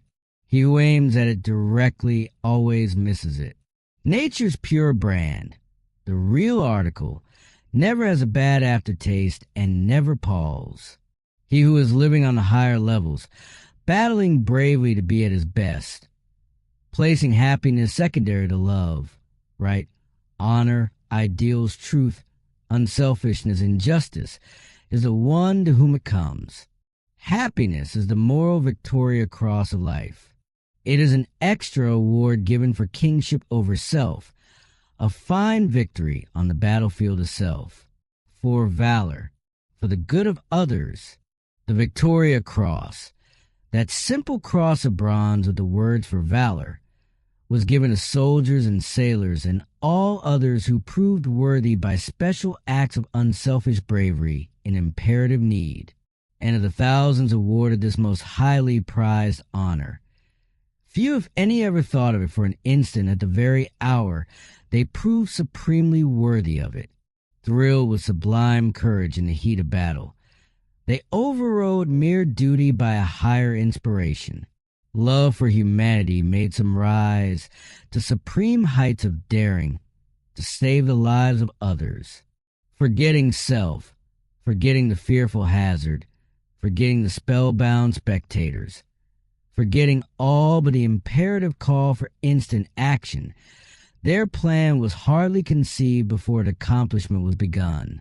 They forgot the cross, but they proved worthy of it, and later it was pinned on their breast. Let happiness be our Victoria Cross, given because of our proving worthy. The battlefield in our fight for happiness is not the world. It is self. Mere attainment of wealth, fame, success, position, power, or possession does not necessarily bring happiness. The history of the ages proves this. Happiness comes ever from within. It is the atmosphere of an inner calm and peace. There are traits within us that often poison the cup of happiness when it is safe within our hand. Jealousy, malice, stubbornness, envy, pride, selfishness, idleness, fear, worry, suspicion, and a host of others. Let us realize the elements that keep us from happiness, keep the need of mastering them before us, and we start bravely on the road. Worry is a common enemy to happiness. It is restless surrender to vague fears, not meeting them singly, but multiplying them. It is the insistent, irritating iteration of one disturbing thought. Have you ever struck repeatedly one key of a typewriter when the ribbon does not move and then found it worn through in a few moments? There is no progress, no writing produced, no result but useless wear. This is how worry acts on the mind. It eats through energy and purpose and vitality and produces nothing. Worry can be conquered, and it must be, or it will darken the whole life of the individual. Taking shorter views of our daily living helps greatly. Living from day to day, making each day a complete life in itself, doing each day our best, and in the realization we've done our best, facing results bravely. This is the magic formula that somehow we must learn to transform into real living. We must fight against selfishness if we would win happiness. All the sins, weaknesses, and follies of human nature are simply selfishness appearing and reappearing under 100 disguises. Selfishness is treacherous because it produces a temporary counterfeit of happiness that cheats the individual. It gives a semblance while destroying the reality. Nothing that lives in nature lives for itself alone. The plant that absorbs what is to it life food, carbonic acid from the air, must exhale oxygen or it will die. Giving is as vital as getting. Nothing outside a person can make them really happy. It must in some way enter into the very fibers and substance of their lives and thought and needs. Happiness ultimately means self-conquest, self-harmony. It is the higher self ruling in peace over a conquered lower self. Happiness does not mean living under skies of perpetual sunshine, where pain, sorrow, sickness, longing, trial, failure, and poverty are forever banished. They can never be banished from a world. But the positive, brave, aggressive spirit that inspires us in the fight for true happiness is greater and deeper and stronger and higher than these. There's only 1 minute a day when the sun is at its zenith and casts no shadow. At every other moment, the stronger the sunlight, the deeper the shadow. Let us see the sunlight in our life, so strong that the shadows will hardly trouble us. Let us not put off the expectation of happiness to be realized in some great future, but find it from day to day in the trifles of life. As the children of Israel gathered, fresh every day, the manna that fed them. Chapter 12. The Crimes of Respectability. Respectability wears white robes of superiority and is vain of her virtues. Respectability keeps within the pale of human and social law, though breaking the laws of the finer code of the soul. With Pharisaic self-complacency, she withdraws her dainty skirts from contact with crime. She sits serene and self-appointed in the seat of judgment, and deals out hard condemnation on the offenders of human law. Jordan asks her to listen for a moment to the charges to be brought against her. He makes a striking claim, one worth sitting with. All the crimes of criminals in any city or state, massed together and awful as they may be, cause but a very small part of the suffering of life compared to the crimes of respectability. It is from the regular army of respectability, Jordan says, that life's greatest sorrow comes, not from the scattered skirmishers of crime. Were we to question 1,000,000 people, we would find that but a small percentage have ever had their lives darkened by deeds of crime. But from the cruel, unnecessary, unpunishable weakness and injustice of everyday life, none is ever long immune. The crimes of respectability are gossip, jealousy, envy, bitter words, hypocrisy, scandal, malice, persistent meannesses and injustice, lying temper, hard uncharitable judgment, selfishness, spite, ingratitude, treachery, and a host of others. Gossip, Jordan says, has caused infinitely more sorrow in life than murder. It is drunkenness of the tongue. It is assassination of reputations. It runs a cowardly gamut from mere ignorant, impertinent intrusion into the lives of others to malicious slander. If facts do not exist, it creates them. If the facts be innocent, it somehow juggles them into evidence of black guilt. In interpretation, it always chooses the worst of two possible motives. It constitutes itself a secret court of inquisition that decides the fate of the victim in their absence, when they have no chance to speak in their own behalf. He who listens to this crime of respectability without protest is as evil as he who speaks. Sometimes gossip does not deal altogether in words. There are simple yet subtle tricks of silence and gesture, and in a moment the deed is accomplished. It seems like a whiff from one of those diabolically poisoned roses of the Borgias that kill and leave no sign. Then a reputation lies dead in the roadway. Some person's mighty faith in someone has its pulse still forever. Someone is walking their weary way alone in the silence with the sun of love blotted from their sky. There is satanic ingenuity in quoting part of a sentence without telling why or how it was spoken. It puts a person of honor in a position where they cannot explain because they know not the treason. This may kill a great love in an instant and leave no chance or explanation that might drive out the poison of a lack of faith. Unjustified were the truth known. Jealousy has 100 masquerades in which to do its deadly work. In countless business enterprises alone, it transforms the joy of honest, faithful service into a grim inferno of hopeless struggle. Inferiority, incompetency, or selfish, impotent ambition is seeking to undermine the best efforts of others. The venom of jealousy, self-distilled, poisons not only others but their own whole natures. They envy but do not emulate. If the constant energy expended in injuring others were concentrated in heroic efforts to better themselves, the results would be vastly different for themselves and the world. There are men who wear the white badge of respectability jauntily, as though it were a fresh white flower in their buttonhole. They like the favor of the community, expressed to them by smiles and cheery words and pleasant greetings on the morning walk.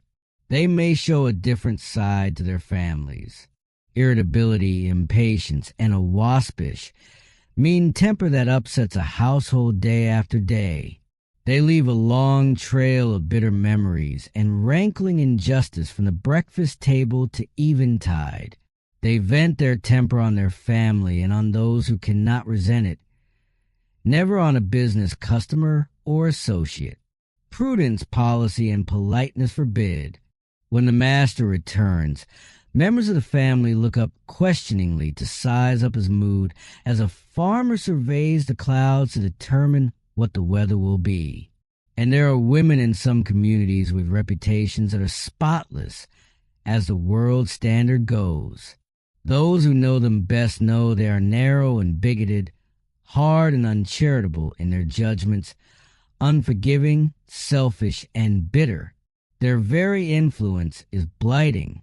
They pass through life, self-mesmerized by their selfishness, in sublime unconsciousness that they are doing more real harm in the world than some whose acts they regard with profound horror. The daily evils that make life hard are not the great sorrows from which, under the healing touch of time, we may rise sweetened and softened and strengthened. They are the infinity of irritating trifles, the cruelly unnecessary injustice, the absolutely man-made wrongs of life.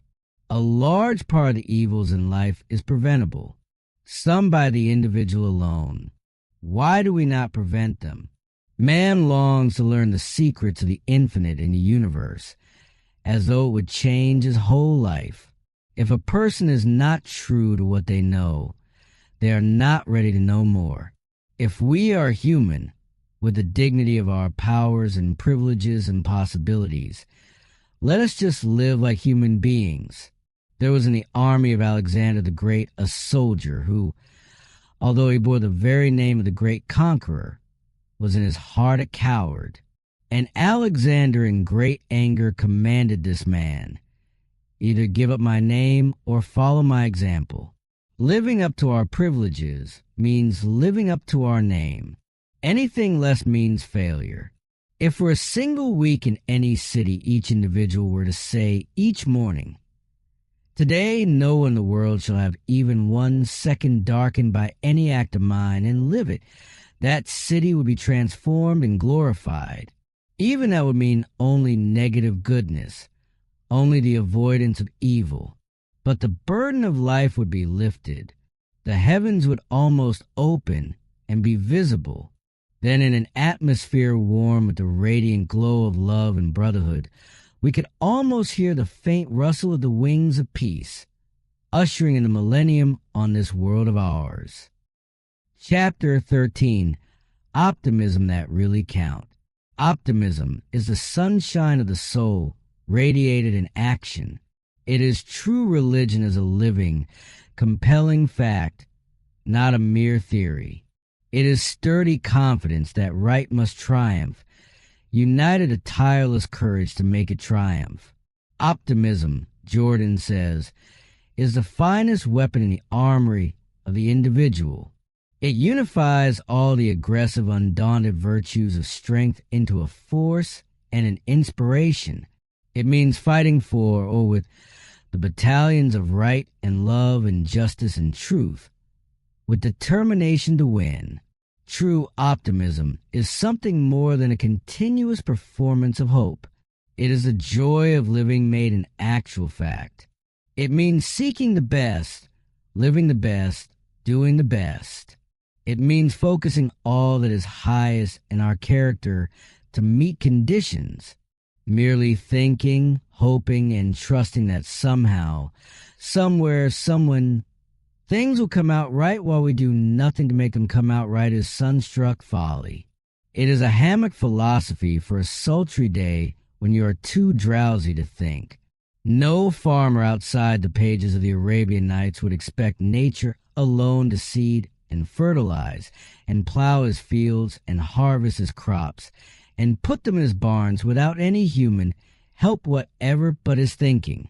This truly comfortable restfulness is merely perfumed hothouse sentimentality.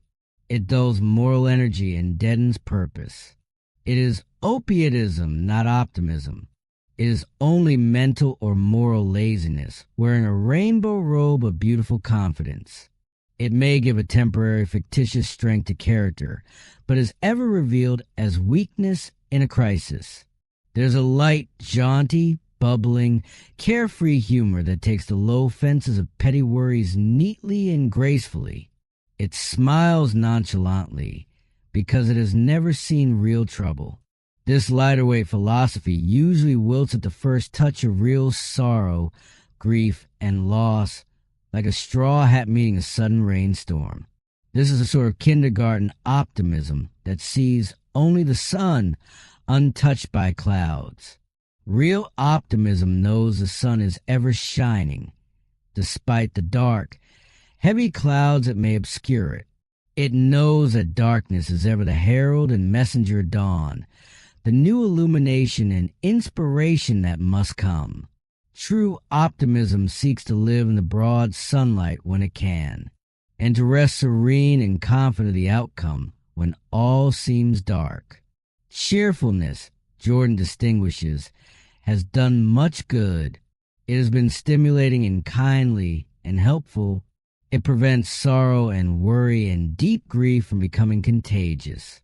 Cheerfulness is a sort of germicide of the emotions, but cheerfulness at its very best and highest is not optimism.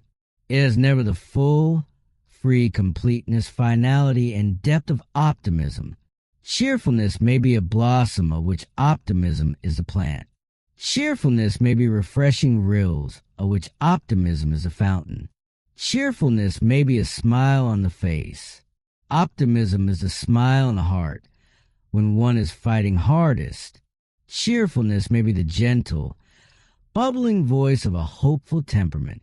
Optimism is a clear, convincing, individual tone of the finest depths of our character. Optimism seeks to discover the good points in the acts of those around us, to let their little weaknesses and failings fade into nothingness in the shadow of our charity. It seeks to emphasize their best, to recognize it, to appeal to it, to call it forth and to develop it. A smile, a word of sympathy, a touch of human kindness, a hand clasp of fellowship, an unexpected bit of tenderness or courtesy or consideration will accomplish wonders. It is syndicating sunlight, and that is what real optimism is. True optimism must begin in the thought. It must be real and living in word, act, and atmosphere. It cannot be put on as a veneer from the outside. Optimism cannot foresee the suffering that may come to us, but we can sturdily determine the effect we will let it have on us. Sorrow comes in so many guises, but we must all drink our cup. The hardest of all our cups of sorrow comes from the hand that should never be the one to force it to our lips, or it is some cup that gives agony to us, because we cannot save another from it. These are but types of the cups of life. We should drink them, if drink we must, as Socrates bravely drank his poisoned hemlock, valiantly meeting a world unworthy of his noble life. The optimist believes courageously that there is a reserved strength in humanity that brings sudden new inspiration to bear or to conquer, like the unexpected arrival of new food or troops in a siege. The optimist, with new courage in their heart, new determination in their mind, may rise superior to all unjust assaults, accept needless pain without cynicism, meet betrayal without thought of revenge, battle face with cruel disappointment without flinching, and yet be victorious in a bettered self, though vanquished in what was dearest, the hope and heaven of their living. Optimism realizes that life is bigger than any single battle. The true soul has no final Waterloo. It has only its latest defeat, with its golden message of why it failed and how it may win in the next conflict. There may be in a very defeat an unnoted victory within our own life, a new revelation of latent power, and a glow and tingle of new courage. This may come to us while the bugle notes of triumph of the enemy still ring in our ears, their flaunting shouts of victory, yet telling us of the prize we have lost. Many a seeming defeat may force us to retreat to higher grounds, where we may stand in stronger array, re-inspired to fight harder than ever. With true optimism, we can face poverty without permitting it to harden us. We can meet trial and sorrow and remain calm and unworried. Stand bravely when we do not see the way to walk. We can let the glow of optimism so warm our soul that we remain simple, strong, sincere, and unruffled despite any environment. Optimism is the armor of brave souls who fight conditions and never surrender to domination by the darker side of life. The optimism that counts does not let the individual take whatever thoughts may come. It is a power that enables them to a degree to select their own thoughts, to stimulate and encourage those that add to strength, that are wings to purpose, that thrill energy with new consciousness of power. We never make conditions easier by telling ourselves how awful our troubles are. By feeding our griefs for fear, they may die a natural death. The optimism that is worth anything makes one person smile at troubles that would put another out of running altogether. It finds joy because it is trained to see the tiniest glint of it, as a miner's eyes are quick to recognize the slightest speck of gold in his pan. Optimism sees roses in life because it is looking for them. It receives love because it is exhaling it. It forgets its sorrows and counting anew its blessings. It makes life truer, higher, and finer for self by making it sunnier for others. This is the optimism that counts. Chapter 14, Power of Individual Purpose. Purpose. Jordan begins, gives a new impulse, a new impetus, a new interpretation to living. Purpose is the backbone of a life of courage. It shows that the highest justification for living is love in some form.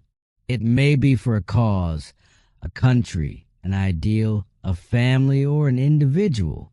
Purpose at its best means our kingship over conditions, our mastery over self, our dedication to something higher than self, fighting for the right and fighting it to the end.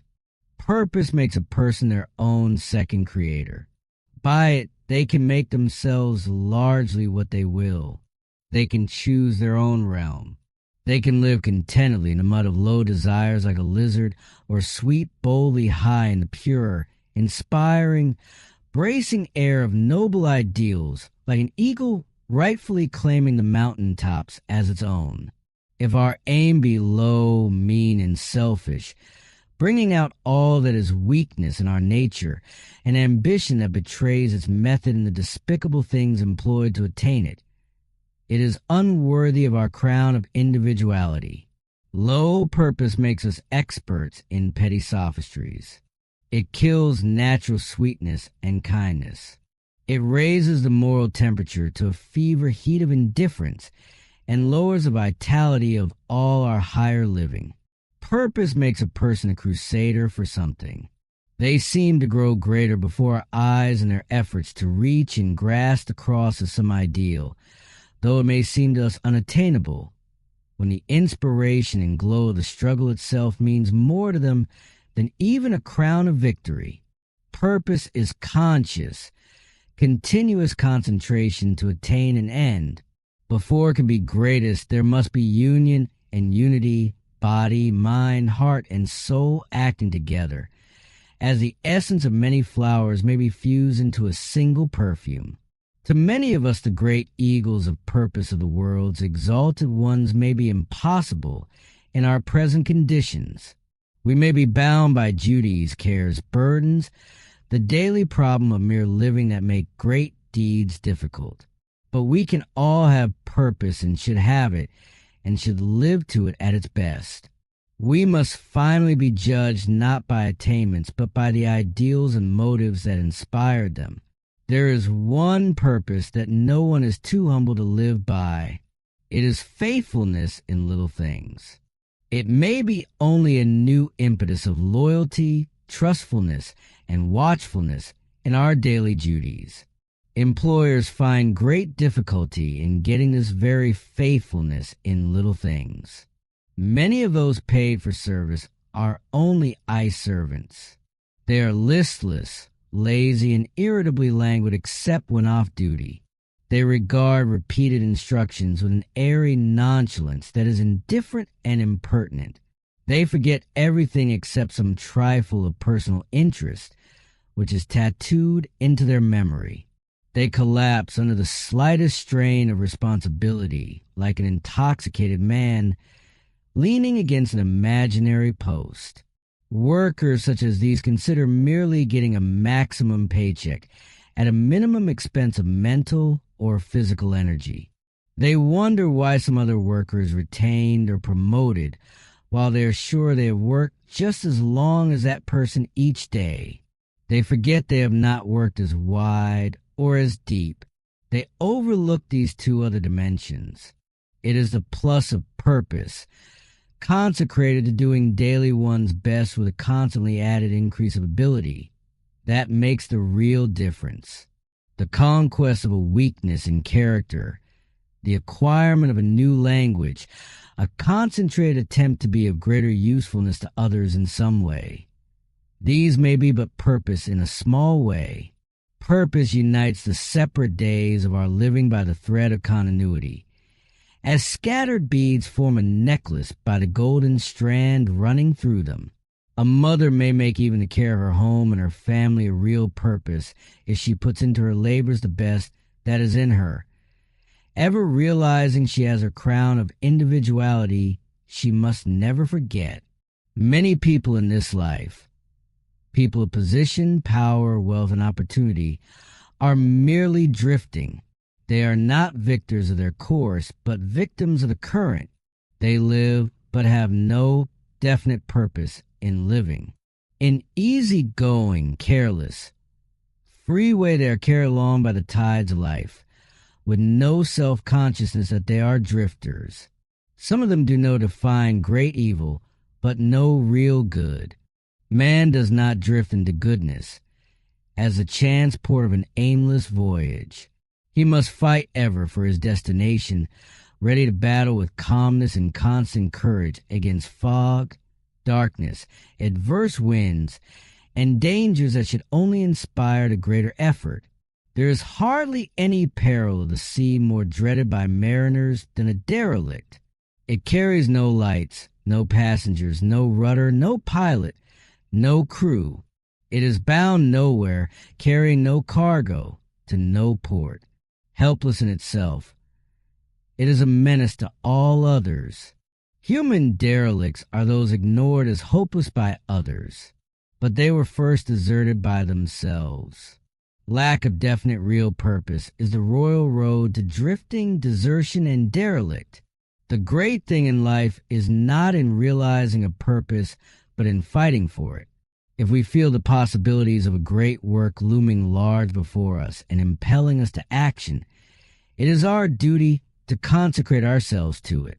Failure in a great work is nobler than success in a petty one that is beneath our maximum of possibility. We have nothing to do with results. They do not belong to us. Anyway, it is our duty to do our best bravely, and then to rest in the comfort of this fact alone. Purpose at its best must be above and beyond us, like the polar star that guides and inspires the compass of a mariner. The world needs, more than talent, genius, wealth, or power, people of simple, earnest purpose. People consecrated daily living in the inspiring illumination of an ideal. People who make each day count directly for something real. Who face each day's sunset with new harvests of good for those around them and for the world. Being good, merely good in a pale, anemic, temperamental way, is not enough. If the world is not daily better because we have lived, if the little circle of those around is not brightened and strengthened and heartened and helped and made happier by our direct effort, we are not true to purpose or possibilities. We cannot all be Lincolns and save a nation, but we can put the spirit of Lincoln into every trifle of our living. His simplicity, courage, kindness, love, consecration, justice. The greatest good to the world is not the magnificent power of a few great ones manifesting it on a colossal scale. It is these same qualities in a smaller, humbler way manifested in millions of simple, unknown lives throughout the world. Chapter 15. when we forget the equity. Life simplifies wonderfully. Jordan begins, if we stand on a truer base of interpretation, we lose much of the real joy of living because of our one-sided view. We accuse nature of playing favorites. We imagine she is giving us all the hard benches and others, seemingly, reserved seats with an unnecessary supply of easy cushions. We may think nature strews the path of one with roses, while working overtime collecting the thorns for us. We forget we know only part of another's trial or sorrow, never all. We forget that while we know all our troubles, we do not recognize all the good we might enjoy if we would, the unnoted things dear in our lives that should greatly lessen our pain. We forget the equity in business. The equity is the net value of property over all mortgages or claims against it. There is an equity in your favor if what is owed to you is more than what you owe. Two people may each own a house. The one with a $3,000 house free from debt may envy the owner of the $10,000 house next door, unknowing it is covered by an $8,000 mortgage, leaving the neighbor's equity at $2,000. The owner of the small house is actually the richer of the two. It is the equity that proves it, under the seeming injustice of life. Nature is constantly seeking equalizing balance, justice. Nature keeps books with the individual. Her justice consists neither in the debit nor in the credit side of her ledger, but in the difference, the net, the balance, the equity. What seems to us injustice is often really only our concentration on one side of the account to the exclusion of the other. We exaggerate our sorrows so that they eclipse our joys. We are unjust to what we have and hungering for what we have not. We make our unsatisfied desires, not our possessions, the test of happiness. Sometimes, with a sigh on our lips and a sob creeping into our throat, we face our life in numb rebellion. We are so vividly conscious of what we have to bear that we may forget our reason for happiness. Our sorrows, seen through the magnifying glass of discouragement, loom large before us. Our joys, through the reducing glass of unsatisfied desire, minify into almost nothingness. We forget the equity. We forget the big, clear, broad sweep of net happiness still remaining to us. The mortgage of care, sorrow, and responsibility blinds us to our real possessions. There are times when some affliction holds us in its close, deadly pressure. The pain seems beyond bearing. It seems so unjust, so cruelly hard to suffer. It mars our life, keeps us ever slaves under the awful spell of its presence or under the grim tyranny of fear of its recurrence. But if we can remember the equity, we can make slightly easier this bed of pain. We may find joys in thought that lull the pang. We may find our place in life a little softened from the struggles of the past. The touch of some inspiring friendship may hearten us to new bravery. We may realize that because of our very illness, in the windings of time, the craft of some great joy has sailed to us along the river of sorrow and anchored in our heart. We may envy the fame, fortune, or prosperity of another, unknowing the mortgages of care and responsibility and opposition, and worry that reduce the realness of what they have. We might be unwilling to pay even a small percentage of the price it has cost them. Their net happiness may be really less than ours. A business person may pass through fearful times of stress and storm, trying hard to keep the flag of hope ever flying, watching carefully for rocks of financial discredit, heroically fighting to bring their ship of enterprise safe into harbor. The employees, leaving at the stroke of the bell, may go home and drop all thought of business. They look with envy at their employer's easy position, thinking and knowing nothing of their constant courageous battle. Those who have no children feel they're the one thing lacking for happiness. Those who have them may concentrate on the hardship of so many to feed and care for and educate. One may put too much stress on the loss, the other too much on the responsibility. Both may forget the equity. One great reason for much of our manufactured sorrow and misery, Jordan says, is that we measure our lives by what we judge of others, not by true estimate of our own. Life in its highest sense is not a competition with others, but with ourselves. Have you ever sat in the local train and felt you were making good time? Suddenly the express whizzes by with a rush and a roar in the same direction on a parallel track. As you watch this train, your own seems not only making no progress whatever, but seems actually going rapidly backward. When the express disappears, you become conscious that your train has really been cutting distance all the time. Of course, we realize it is only an illusion. In our daily life, we make similar mistakes that vitalize our sorrows and put happiness into a moaning, restless sleep because we forget the equity. The friend who has been kind and generous to us for years, who has stood bravely by us in hours of darkness, whose hand has steadied us through a crisis, who should have many golden spots in memory to their credit, may prove weak, may offend us, may even desert us. In our hurt, we may let the act of a moment neutralize the years of constancy, truth, and loyalty. One debit canceling, in an instant their long account of credits. We make it harder for them and harder for ourselves by forgetting the equity. A little patience, a little tolerance, a little generous waiting and watching before pronouncing final judgment may do wonders in this weary world. In our bookkeeping and business, we do not let someone's debit of $100 wipe out their $1,000 credit. Why do we not let such justice apply to the acts of others?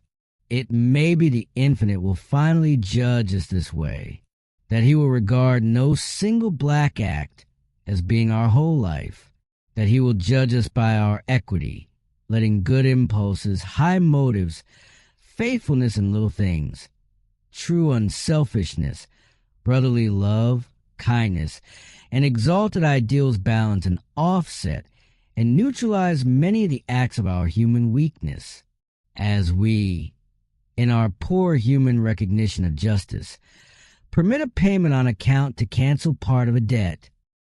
Chapter 16, Running Away from Life. To fight life's battles, Jordan says, one must keep close to the firing line. Pain, sorrow, anxiety, or trouble must be fought at close range. They cannot be evaded, ignored, nor deserted. We must vanquish them, or they will vanquish us. We must look them squarely in the face and fight them to a finish. Retreat means simply deferring the battle until we are weaker, not stronger. It is running away from self, running away from life. It is as foolish as trying to dodge the atmosphere. Thousands in the world are running away from life to escape some mental or emotional pang. They are seeking relief by the road of amusement, distraction, travel, and change of scene. They seek not new wisdom to cure a wound nor new strength to bear it, but merely some way to deaden the pain. These are in quest not of peace, but of temporary oblivion, not self-conquest, but self-forgetfulness. They are taking emotional cocaine, which, like all powerful drugs, has a dangerous reaction. The swiftest engine in the world cannot carry us away from a grief that holds our very heart in its close deadening pressure. No matter how rapidly the milestones are whizzed backward, we cannot escape the pain. It is snuggling close by our side and is eclipsing all the beauties of life and nature around us by its dull, insistent note. The magic spell of music may carry us for a little out of ourselves. may temporarily fill our hearts with rest and calm and peace, may silence the voice of forsaken duty or an unconquered pang of memory. But unless the music inspires us with a wine of new purpose, the vital impelling courage to act as we should, it has been only musical cocaine. And as we walk the streets homeward, the pain starts afresh as if the very respite had made it want to revenge itself for our forgetting. If we could pack our worries and anxieties in storage before we set out on a travel tour, change of scene might be of real value to us. It might be a physical upbuilding, a mental refreshing, and a moral rebirth. But if our worries are going to camp out in our stateroom at night and keep us awake and walk the deck with us by day, they prove to us that running away has been a vain flight, not a valorous fight. If they loom so large before us that they shut out the view of the Alps and darken the skies of sunny Spain, then we realize we have not been fighting at all. We have merely been taking the same old play of our sorrows on a European tour, where only the scenery is changed while the cast of emotions is the same. We constantly tilt at windmills of distraction, leaving the real battle on the field of the soul unfought. We imagine, self-deceptively, that 6 nights a week in evening clothes might of itself banish our sorrow. But what is the use of it all if, when the evening clothes are removed, we find ourselves still in the unremoved straitjacket of memories we would give anything in the world to escape forever? We must just drop our cocaine, stop running away from life, and fight the battle, alone if alone we must, until we rise, sanctified, sweetened, and strengthened, a victor on the field of seeming defeat. These are the times when we must stand still for a little, get our bearings through the fumes and the smoke, and face and fight the life that is. In assaying our trouble, let us first see if it is really as great as it seems. We often listen to trifles of worry through a microphone of fear, where the footfall of a few flies is exaggerated until it sounds like the battling hoofs of a cavalry charge across a wooden bridge. There are petty cares we should be ashamed of noticing. Some of them are no larger than a dewdrop that the heat of a few seconds' clear thinking should dissipate into nothingness. These we put under the microscope of our anxiety until a microbe seems as big as a prehistoric monster. Treat these as if they were mere mosquitoes of fate trying to annoy the Sphinx. Learn to look these troubles squarely in the eye, smile bravely, be calm, and say to them, "You never even touched me." There is one great sorrow in life that carries with it a sacredness that no irreverent hand can touch lightly. It is the sacrifice we have to make on the altar of our love. Love in some form is the greatest thing in life. The others are understudies. The saddest hour is the loss of one we hold dear. It is bitterly hard when a loved one still lives, but is separated forever from us by misunderstanding, injustice, folly, love grown cold. There is that other loss when the one most loved passes from us into the eternal silence. The death of love transmutes every highlight of past joys into agonies of memory by comparison with present deadness. The death of the loved one, with love still strong, crowns their life together and makes past joys sweet, serene, and soothing in the holy of holies of memory. There is one form of distraction that is not running away from life. It is in seeking to be genuinely interested in the daily lives of others, in growing more unselfish, in heartening others, in standing strong by those in need, in distributing as an administrator to all humanity the estate of love that has been ours, in deeds of cheer and constancy and helpfulness and consolation and kindness and thoughtfulness. Let us feel in every sorrow that there is something within us, a divine spirit that rises superior to all else in life, something imperishable, unperturbed, impregnable, something that can no more be sullied than a ray of sunlight from the heart of the sun. Let us fight. Fight with the certainty of winning a greater, bigger, finer self. We cannot always evade the darker side of life, but we can dictate the effect we will permit it to have on us. Let us fight like Jacob of old, wrestling with the angel, and say, I will not let you go unless you bless me. And the angel of grief always does bless us if we battle aright. Somehow, somewhere, someone, the conquered sorrow is transformed into finer strength, broader sympathy, tested friendships, gentler tolerance, greater charity, and a truer vision of the realities of life.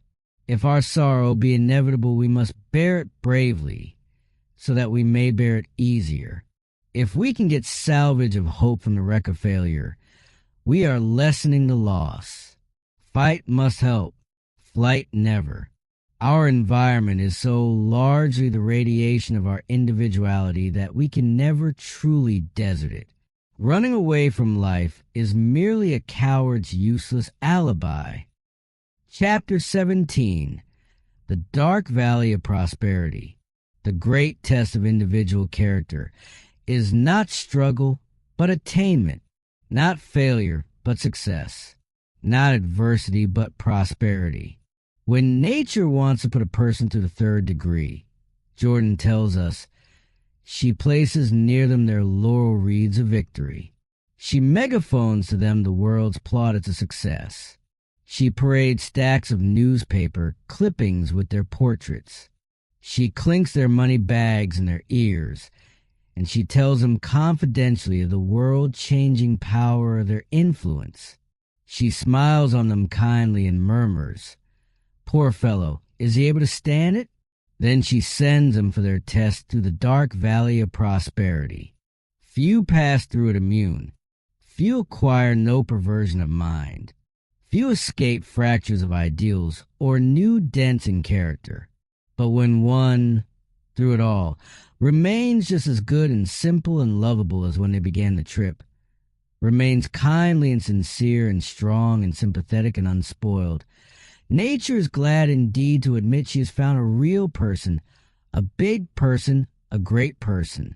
It is called the Dark Valley of Prosperity because it so often dims the vision to the finer realities of life. In the early stages, in the dimness, they cannot see their old friends as they pass. There comes a peculiarity of the extensive muscles which prevents extending the hand to someone no longer necessary to them. They acquire a form of memory impairment, which prevents them remembering past favors and debts of gratitude due to those who stood by them in their hours of need. In the dark valley, their dearest hopes and their high ideals often slip away into the silence. For them are substituted avarice and ambition, dressed in a livery of gold, and the individual may nearsightedly mistake them for higher good. Conscience, the eye of the soul, becomes too often dulled, so that it cannot see the distinctions between genuine honor and dishonor their lawyers inform them is technically legal. They fail often in their morally fading vision to see the difference between right and wrong, between justice and the injustice of misused power. Sometimes they grope along the way, unconscious of the great price that they are paying. Suddenly they may realize, under a burst of temporary sunlight in the valley, that they have somehow, somewhere lost love, sympathy, trust, confidence, sweetness of nature, or something else that has been dearest in the world to them. It has dropped away in the darkness like a locket from an unguarded chain, and they may never find it again. It is sheer cant that would throw wealth, fame, prosperity, and success into a moral dust heap as vanities of the world. We all want them. Those who take a high moral pose against them are either envious or are elbowing their way to get front Pharisee seats in the temple of virtue. These things are not evil in themselves.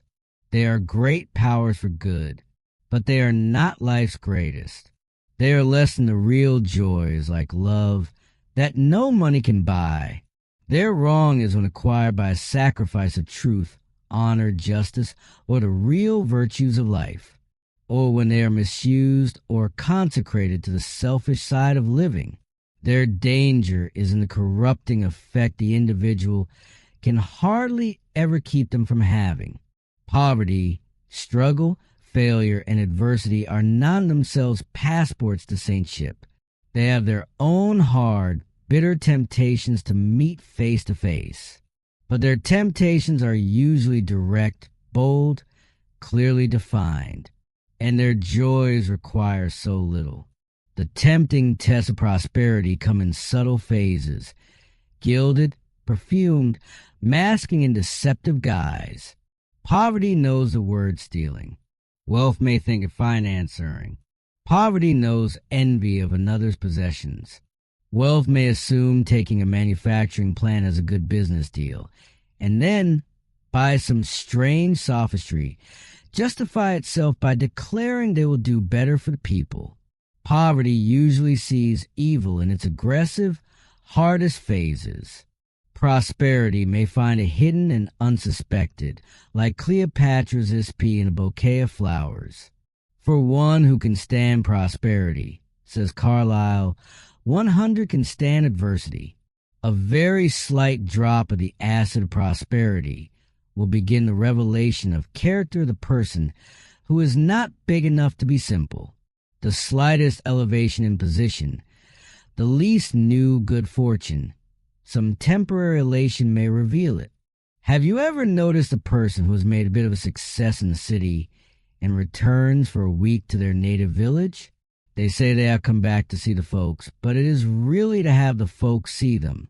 They want to get sunburned in the warmth and fervor of their admiration. They occupy the center of the stage every minute with their monologue. There is a touch of swagger in their walk, an irritating undertone of tolerance and patronage in their speech, and that loud voice we involuntarily use with the deaf. They are their own Boswell and their own Gabriel. It may be only a harmless brand of vanity, but it shows they are getting near to the entrance of the dark valley. When a big, simple person of real fame comes back, the story of what they have done usually leaks out incidentally. It is not exploded like a bomb. The author of a successful book may have won honors because they wrote with serious purpose. Their message was supreme. Fee for delivery, secondary. But they may be attacked by the vertigo of money-making and forget everything else. Galvanized by their publisher, they may rush through a hasty new book to catch the wave of their sudden fame. They talk less now of art and more mart. And the new book may fail because they fell into the pitfall of commercialism in the dark valley of prosperity. Wealth often makes people who started in bravely with high ideals and normal moral health become cold, heartless, selfish, and uncharitable as they walk through the dark valley. They often become arrogant and have a tendency to expect argument to close when they speak. They are often too busy to take stock of the goods of their soul. The culture of the higher affections and sentiments is often killed. They grow irritated, impatient, irrational. They become more and more suspicious, hardly knowing whom to trust. They fear everyone is paving the way for some deal. They can have but few trusted, genuine friends of the mind, heart, and soul. Great wealth, like genius, isolates a person from their fellows in the closest harmonies of life. Let us live, Jordan says, so gladly and glowingly in the sunlight of real, simple love that means our great all, with faith in those few around us that girdles our whole world. Realizing the sweetness of honest, true friendships that so inspire. Happy in the noble round of loyalty. Consecrating today's duties to usher in a finer tomorrow. Living in the joy of our simple life on the purer lines of unselfish realness. So that we shall be glad the trials, tests, and temptations of the dark valley have actually snubbed us as too unimportant to notice. If called upon to bear the burdens of the greater responsibility, let us bear them bravely at our best, and let nothing rob us of simplicity, sweetness, strength, sympathy, and all that is sterling. The greatest people are ever the simplest. There are thousands who bear their great burdens of fame and success and power and prosperity and wealth, and who remain happy as of old and little, if any, spoiled by it all. They must truly be rare characters, of fine resources of thought and heart and nature and soul, who can retain the crown of their individuality after a journey through the dark valley of prosperity. And so we arrive at the end of this book, this quiet and magnificent journey through the landscape of the human soul. What has William George Jordan given us across these 17 chapters? He has given us a vision of ourselves that refuses to be small. He has reminded us that we are not mere units on a census list, not weak victims of our own impulses, not human bricks baked into deadly uniformity by conventionality. We are individuals. Each of us carries a crown that belongs to no one else in all the world. He has told us, without flinching, that the courage required to wear that crown is not the loud, dramatic courage of the battlefield.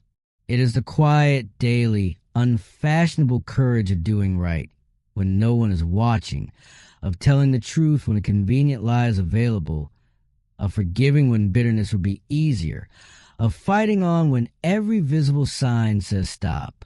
He has warned us about the sculptured figures among us and within us, the poses we strike, the pretenses we maintain, the ways we betray ourselves through gossip, jealousy, harshness of judgment, and the myriad small cruelties that make the lives of those nearest to us harder than they need to be. He has reminded us that our greatest happiness is not found but built, not given but earned, not in the accumulation of things, but in the quality of our being. And that happiness, when it comes as a kind of Victoria Cross, awarded for valor, for the good of others, for the quiet heroism of a life rightly lived. He has urged us to remember the equity, to remember that what we have, even when we cannot see it clearly, is often more than what we imagine, that the people around us are carrying mortgages of pain and responsibility we know nothing about, and that a little more patience, a little more tolerance, a little more charity in our judgment of them and of ourselves may be the most transformative act of any given day.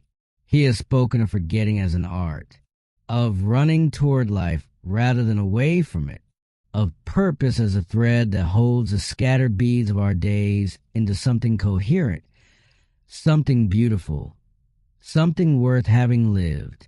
And at the very end, he has sent us into the world with this, that the greatest people are the simplest, that the finest character is not the loudest or the most celebrated, but the most honest, the most tender, the most faithful in little things, that the greatest good to the world is not the magnificent power of a few great ones, but these same qualities, in a smaller, humbler way, manifested in millions of simple, unknown lives throughout the world.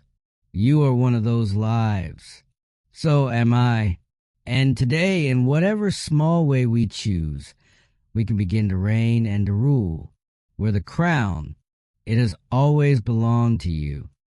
Thank you for listening to The Crown of Individuality by William George Jordan. If this recording has moved you, challenged you, or given you something you needed today, please consider sharing it with someone in your life who might benefit from these words. And if you enjoyed this audiobook, please subscribe to our channel so you never miss a new release.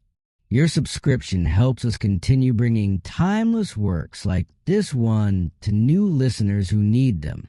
Until next time, live sincerely, live steadfastly, live serenely.